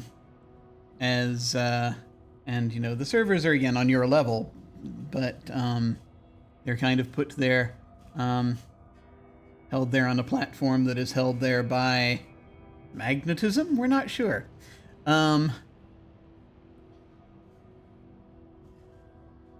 So there are 5 areas that main areas where the servers are: medical, science, justice, transport, and planning. Are the different divisions. You are closest right now to the medical files, which is where you're what you're looking for. You get to the area where the servers are, and you see you have servers and you have terminals, where they are, where you have been directed to get at the files. These are old-fashioned terminals, so these are not interconnected to each other. You actually will have to sit down and use a keyboard to get at the file to access the file you're looking for. I think my space phone will kind of unfold into a little portable keyboard. Oh yeah, I mean there's a keyboard there physically. Oh. There's like actually it could, but you actually can. They have you've got like an there's an old-fashioned keyboard. So old-fashioned. That from centuries ago, looking like this must be some sort of security measure. Security measure as like basically where they're keeping to keep this separate from everything else. Probably also why this is all hovering in an area in space just above beneath the surface of the ground, beneath the ocean floor. But yes, so you're going. So do you head over and start To the keyboard, looking? yeah. Okay. So you start doing that. It's going to take you a moment. You realize there are a couple of layers of security. There are some codes that gold access codes that McCarthy's going to need to provide you with, that you're going to have to type in manually. And as you were doing, yeah. In the future, is there still typing? As you were doing this, you haven't quite, you've gotten through the first layer of security. There's another layer you're going to have to get through, and you're working on that. Well, the thing that, as you're doing this, you hear, it's not exactly an alarm. Not exactly. And this is the thing that just sort of is kind of throughout the, echoing throughout this cavern.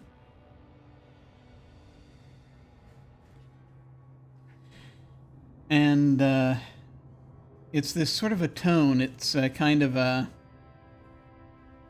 sort of almost like a pager tone, a sort of dong dong. Please step away from the server area.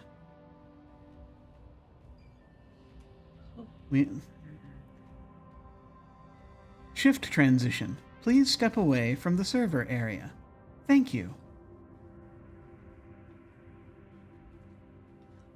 And it doesn't shut you out, but you kind of hear and sort of see people are kind of from where they are. There are people, a couple of people having conversations, and they're stepping out across to their various areas while this is happening. All right, what are you going to do?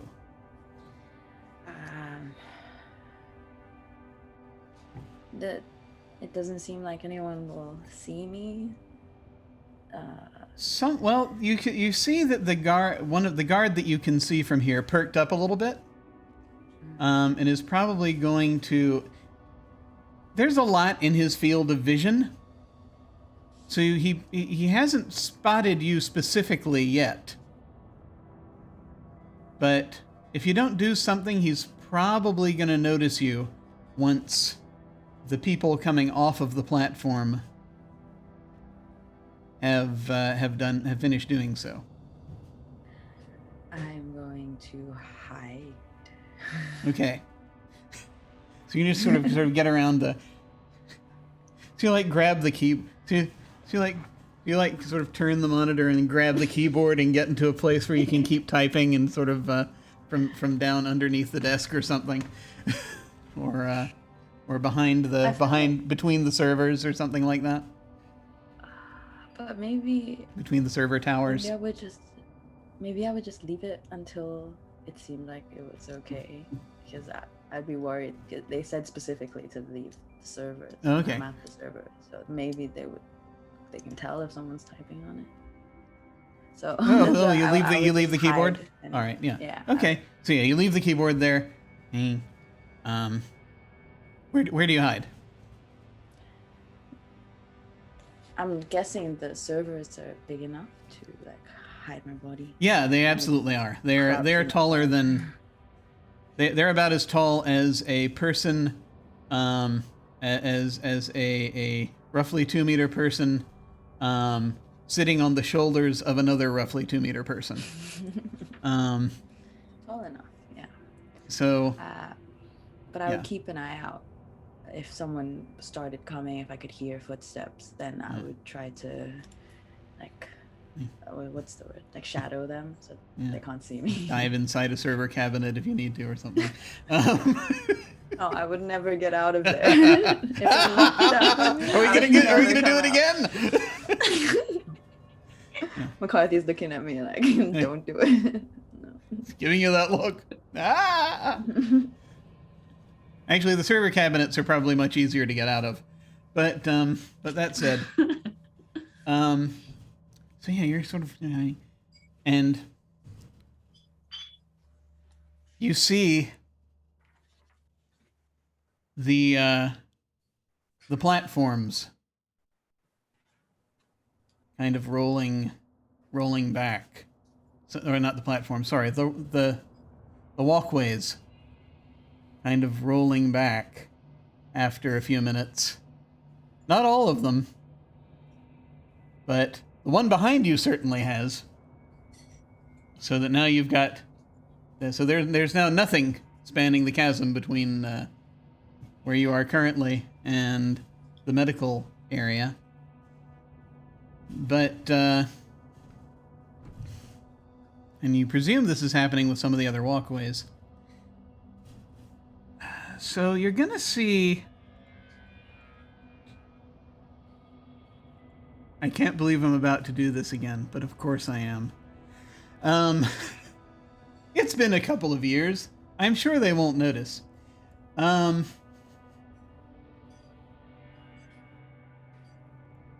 you're going to see that this room has largely emptied, right? As people are just sort of going, sort of either they're probably hanging out in that big round corridor or something if they want to, if they're just waiting, or they've gone back to wherever they came from. But you see coming from the yes, it's a little unusual, right? So after a moment, you kind of sort of trying to look around, and it looks like from the, and you can kind of, if you sort of look around, crane your neck, get to the right places, you can see pretty much in every direction here, if you need to. From the platform, I say platform, I keep using the word platform, but the walkway from the science section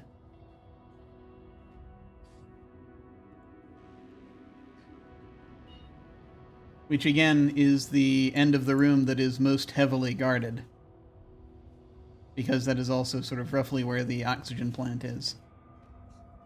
See that walkway coming forward? You see the walkway from the justice section coming forward. And you see a handful of people. And,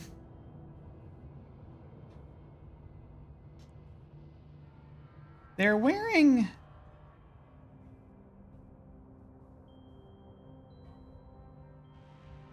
these bright...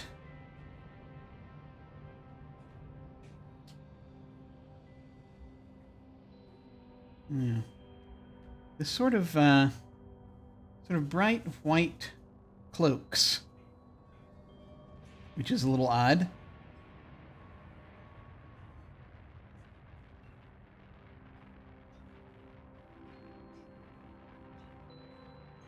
The other odd thing being, yeah, so these sort of like priest robe looking things almost. Very clean. Might not even be cloth. Might be some kind of... probably actually more like a slightly shiny material. Synthetic. It's made out of.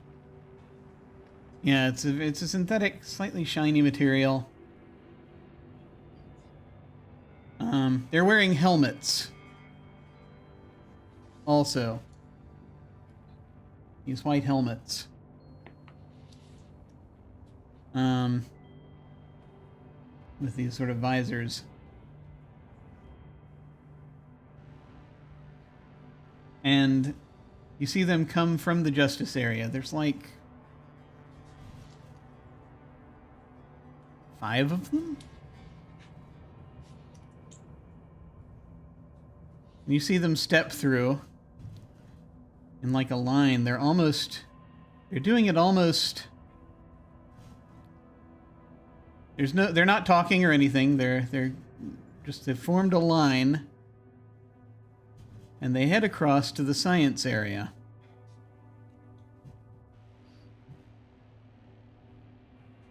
As they're doing so. And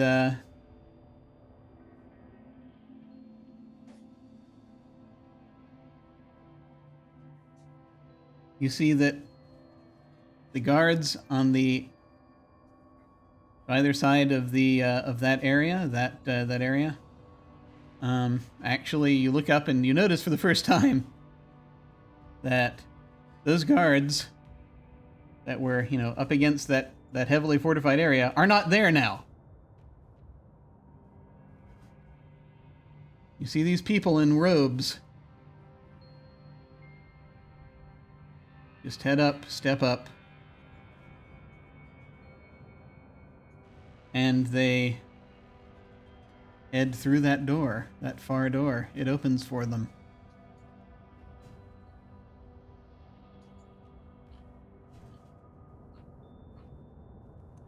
As they step through.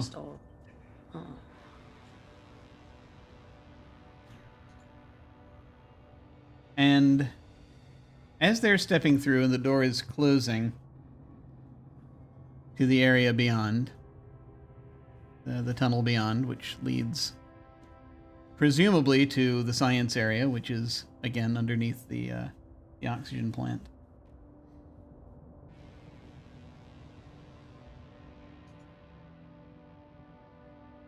You hear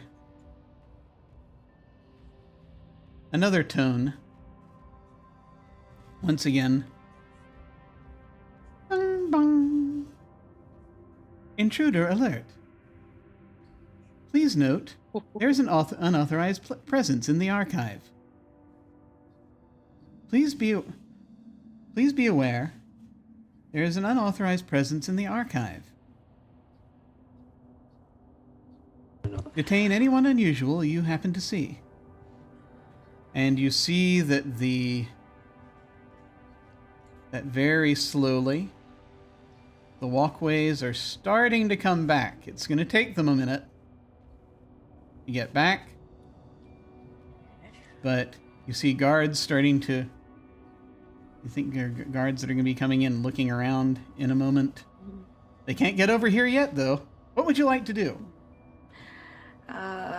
The second I hear the intruder, I'm just gonna quickly finish up what I'm doing. Yeah, before I was doing this, and now I'm just banging my head on it. Okay. And hopefully I'll get those files before I leave, or if I ever leave this place. Yeah. Okay. So, just sort of typing, downloading. See, guards are starting to pour in from a couple of places. One from the justice area. Mostly from the justice area. But again, it's a big circle, so they can around you, so you can this hallway around. So a couple more come in. The original guards come back in. These colonial marines are sort of looking around for you.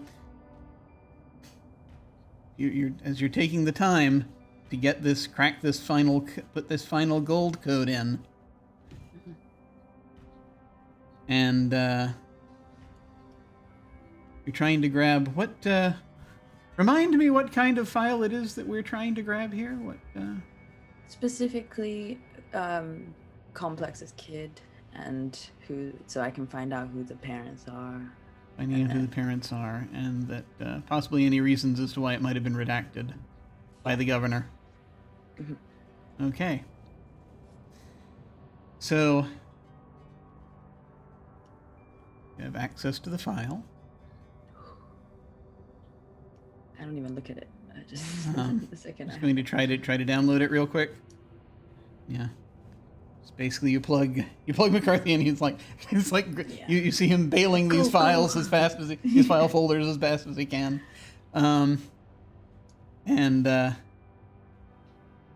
see these guards run in, and they're looking around, and you see that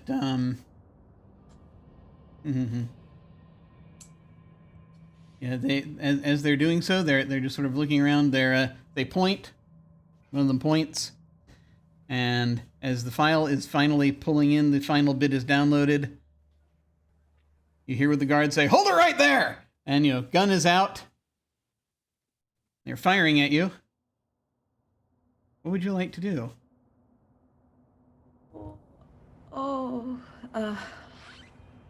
The walkways are all back, so you can try to. Yeah, they've gotten to the point. They're coming across the Justice Walkway primarily. So, What would you like to do? if they're, I mean, would they fire at the servers? Even if they did, I would use the servers. Probably wouldn't try to as hit a- the servers. That's fair. Right. So I would try to use the servers as a shield and make my way to the closest. I feel a conflict coming on. Yeah, me too. Me too. All right. Or I could just, jump off and see what happens. No, I'm not doing that. I feel a conflict coming on. I feel a violence conflict coming on. Yeah. As they're trying to do violence to you. Yes. We're going to shift over to the violence conflict really quickly. As these guards are chasing you. What is your objective in this scene? To get to the closest door, maybe the science, but oh no, they just went in, so I don't think it would be open. Yeah, the science door requires a certain degree of. I mean, you can try it. Getting that can be your goal if you want to get into the science area, but that's up to you. No, I would just pop in and everyone. The only having, like, area a that's going to be serious hard to get to meeting. is the justice area. But it's up to you. But you've got, once again, it's I'm gonna try and go back. medical science, justice, transport, planning. Oh, maybe there was no activity around the planning area.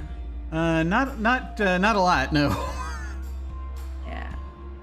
Guess what trans? No, I think the least people would be the planning. So if I could make my way over to the planning dock. Okay. And So- no one's coming from there, right? And all of the Yeah, no one's walkways are coming back. from there. No. Okay. So your plan is to get out via planning.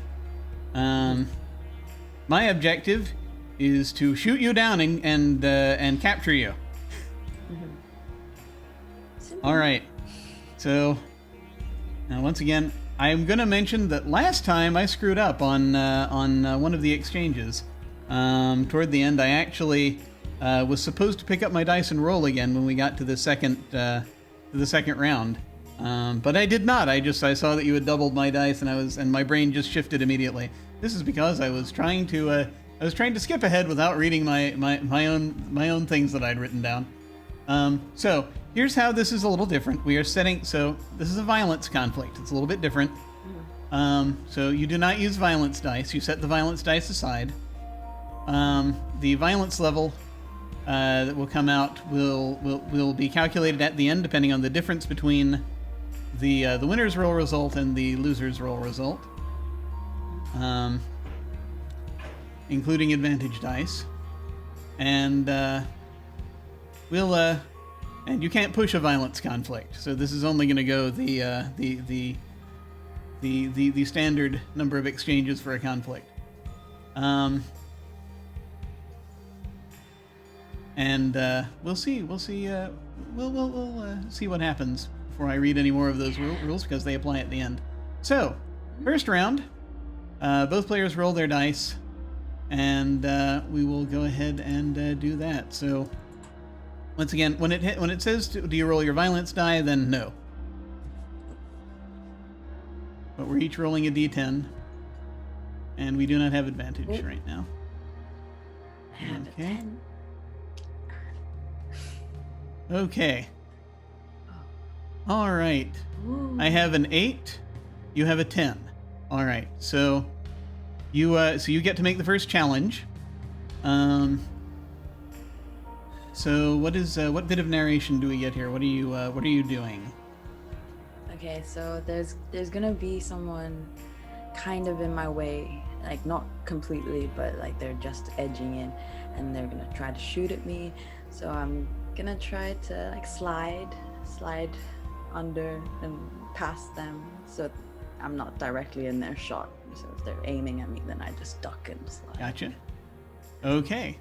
So now I must I must answer, so I must re-roll my dice, and we'll see what the result is. You've got a 10 and a 2. All right. I don't think I'm going to be able to beat that, but we'll see. Okay, I got a 7 and a 6, so I did not beat you. So once again, I rolled less but more than half. So I lose the advantage. You're going to get an advantage die to roll next round. So they fire at you. But yes, you manage to get just under that person's guard, and they lose you for a second as you head as you're able to duck behind one of the servers on your way toward the planning walkway. And so we now go into the next round. In the second round, we're going to roll our dice again. You have an advantage die.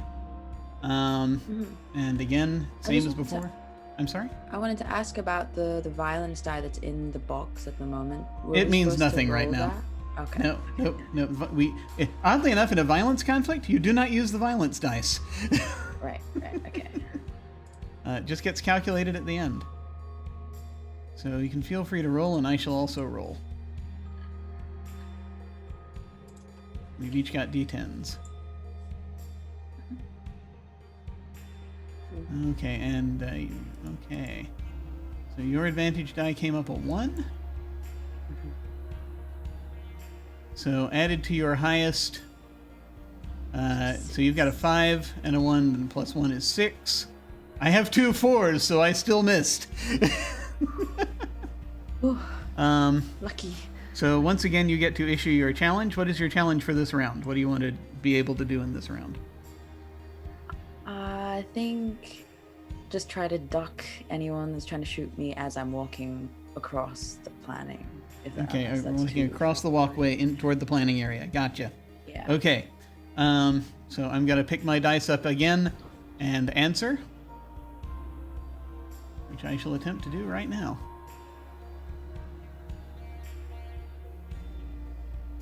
Once again, you've got a 5. All right.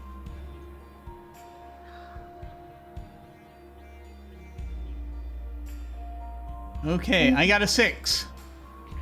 Yeah. All right, so this means that I get advantage now. And so results are interpreted the same way as before, with the player narrating their answer. And so now you lose your advantage die, and I get the advantage die.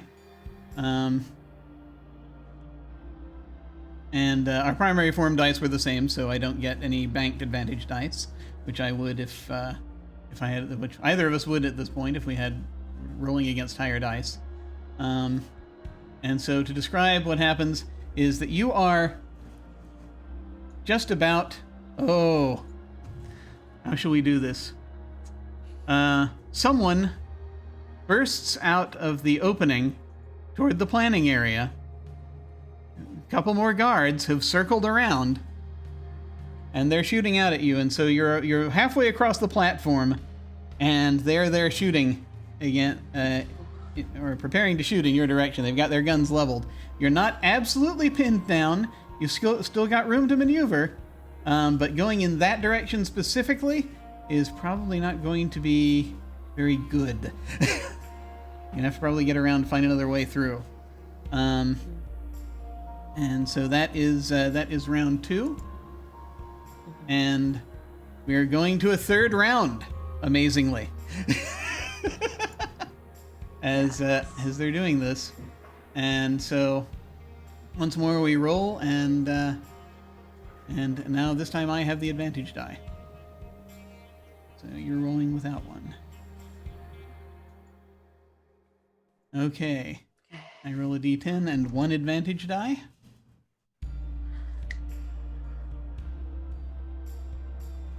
Okay. So let's see. Advantage.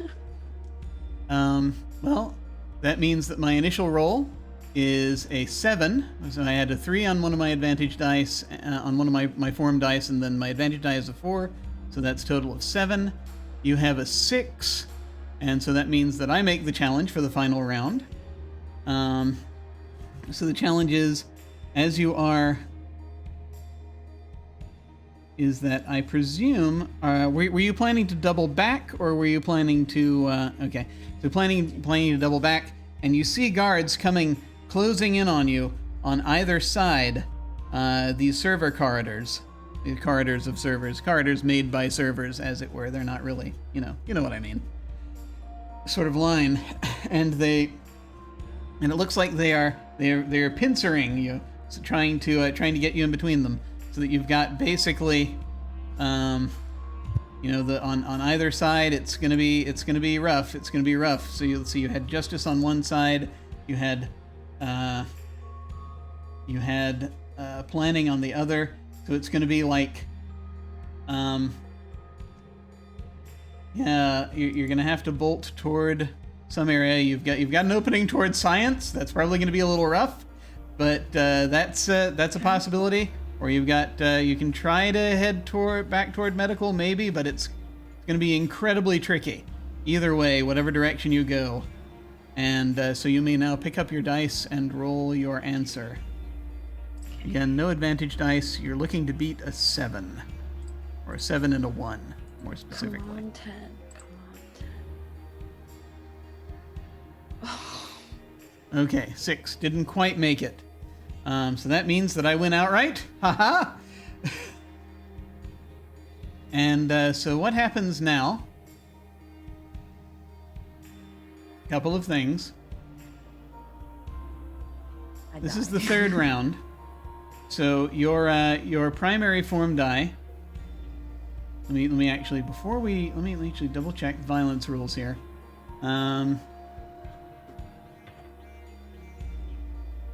violence level equals the difference between the winner's roll result and the loser's roll result. You can apply the violence over several characters instead of applying it to all one.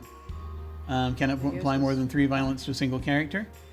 You cannot narrate the results of violent acts until the end of the conflict. You may not push a violence conflict after the third round it's over, and a violent sequence ends the current chapter unless the authority earns a bonus sequence by inflicting 3 violence on the investigator, which I have not done. So you're going to receive 1 point of violence, it looks like, because it was only I had a 7, you had a 6. So looking at the violence table, that means lightly injured, does not require medical attention. So shot in like the butt. Yeah, per the. So I think what happens as we're going through here. First off, your die type's going to be reduced by 1. So along your primary die type goes down to a D8. Because you made it to the third round, so it only goes down by 1. And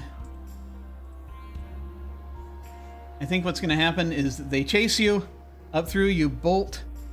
Unfortunately, it turns out you get turned around and you're bolting in the direction of science. These guards... Sorry? Transport?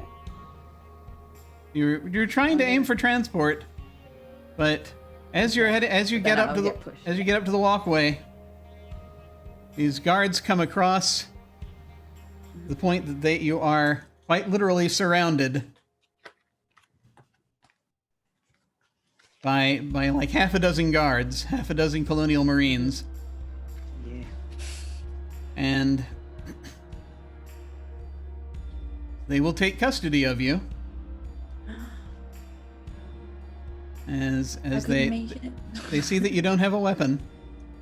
Mm-hmm. Yeah, that's my remember my goal was to capture you. That's true, yeah. So they will take custody of you. And they will move you out of the room. They will basically they will probably I'm guessing they will cuff you.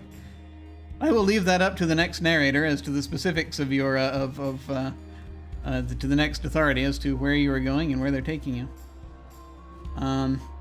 But that, I think, will end the scene. So, once again, we're at the end of a scene, so feel free to move the pawn. Actually, wait. No, I won. I get to move the pawn.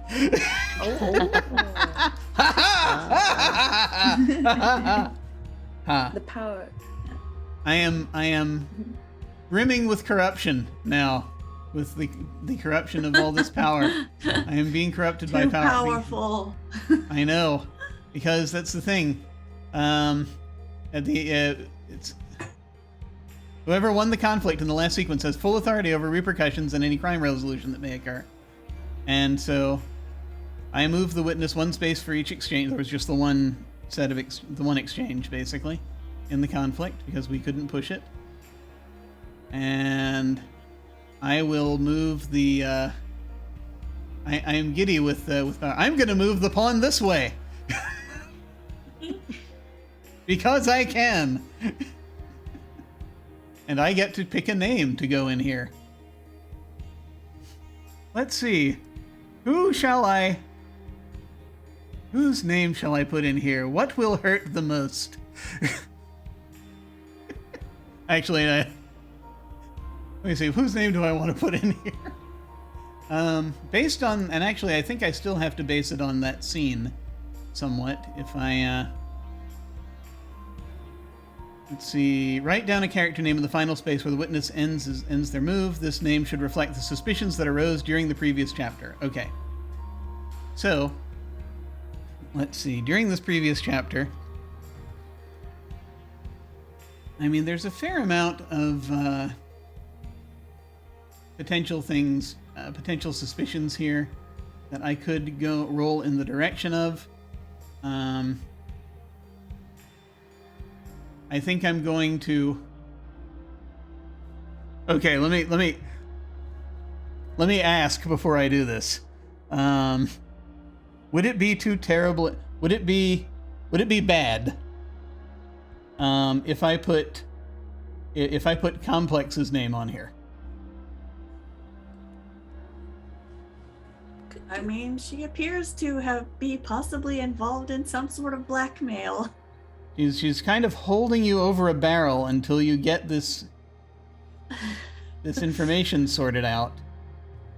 And she is leveraging whatever situation she is in to get you to do stuff for her. She has made it this difficult for you to find what you're looking for. So, and we don't have Complex as a suspect yet. So I'm going to put Complex here. This is her information you're trying to get. This file has information about her that you have picked up. All right. Very sus. Very, very. All right. There we go. So Complex is now a suspect. Excellent. Now, that ends the chapter. Let me just ask really quickly. Do we want to try to go for one more scene, or should we call it for the evening? I'm good either way. One more scene. I'm good for. Let me ask the other UK person. Darcy, how do we feel about, do we want one more scene, or do we want to call it? I might have to call it if you guys don't mind. Oh, no, that's fine. That's absolutely fine. Just wanted to make sure. So we're going to go ahead and... 2 more boxes to fill next time. Yeah, we only have 2 more boxes and potentially up to 3 more scenes. So we'll see how next time goes. So it'll be probably 1, maybe 2 more sessions of this before we stop, which would place us ending probably on the 15th, the 8th or the 15th. We'll talk all about the logistics when we get off the call here. But that is where we are now. So we have got quite a lot happening now. So Good we will cliffhanger ending. Yes, we've got another cliffhanger ending. Awesome, excellent. All right. So let's see.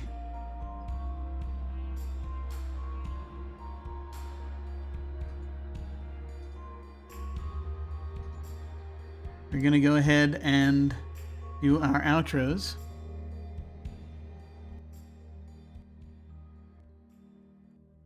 as he haphazardly tries to fade out one music into another.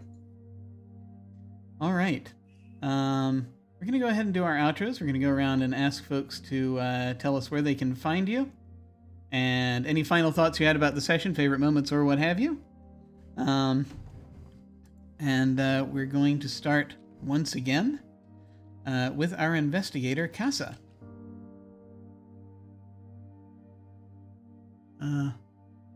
Muted, I think. That's true, I was. Yeah.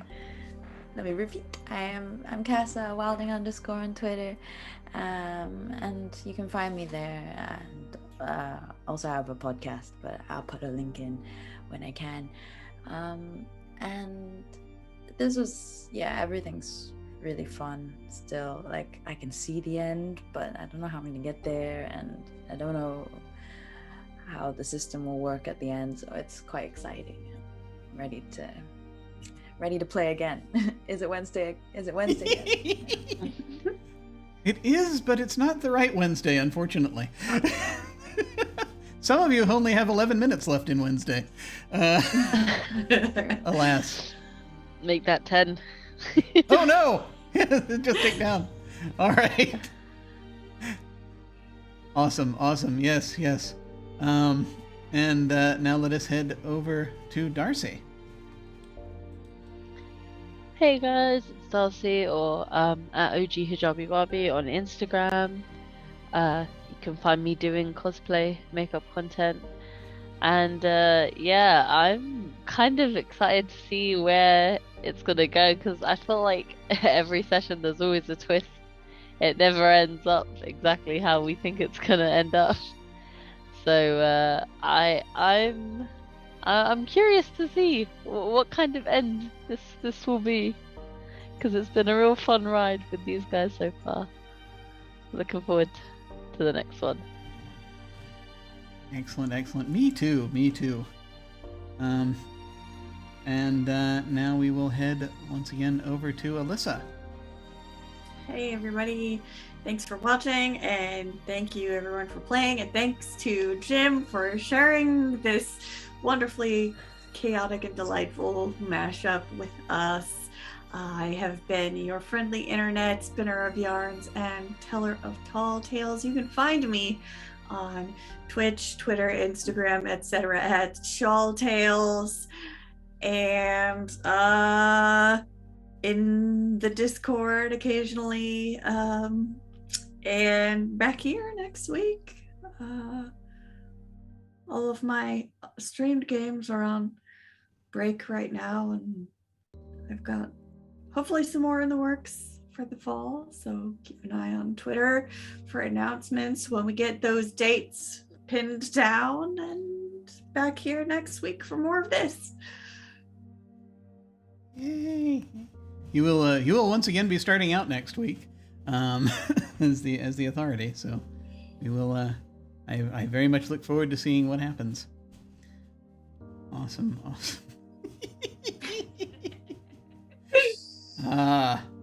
Well, I think this is going to be very cool. Let me go ahead once more and shout out the games that I have been Frankensteining on this. The frame of this whole thing is held up by the game Dirty Secrets by Seth Ben-Ezra, and an investigative game. The planet and location creation was done in the first session using Durance by Jason Morningstar, and the system that you just saw us using comes from In a Wicked Age by Vincent Baker, and that is where we have landed with this. And so, who am I? There's not a day goes by I don't try to answer that question. I'm Jim Ryan. You can find me at OtherDoc on both Twitch and Twitter. My website is jimyesthatjim.com, where you can find my Geek Observation podcast and links to my various other podcasts, audio dramas, writings, and such. I have links down below to my website, Twitter, YouTube channel, and various other things. On Saturday nights, when we have enough folks available, we have our regular Invisible Sun game, the Edge of Paradox, that I am running currently, and then on Wednesdays we have this for at least one more week, possibly two, and so very much looking forward to seeing how all that plays out. So when we hit the end card, I'm going to go ahead and send a raid over to somebody. I think that let me see if I can see who is currently doing stuff at the moment. Oh yeah, Durance is doing stuff. We can see if we can dive in there and say hello. Feel free to hang on if you are so inclined and say hi to them with us. That again will be when we hit the end card. In the meantime though, please take care. And we will see you the next time we enter Void's End. Take care, folks.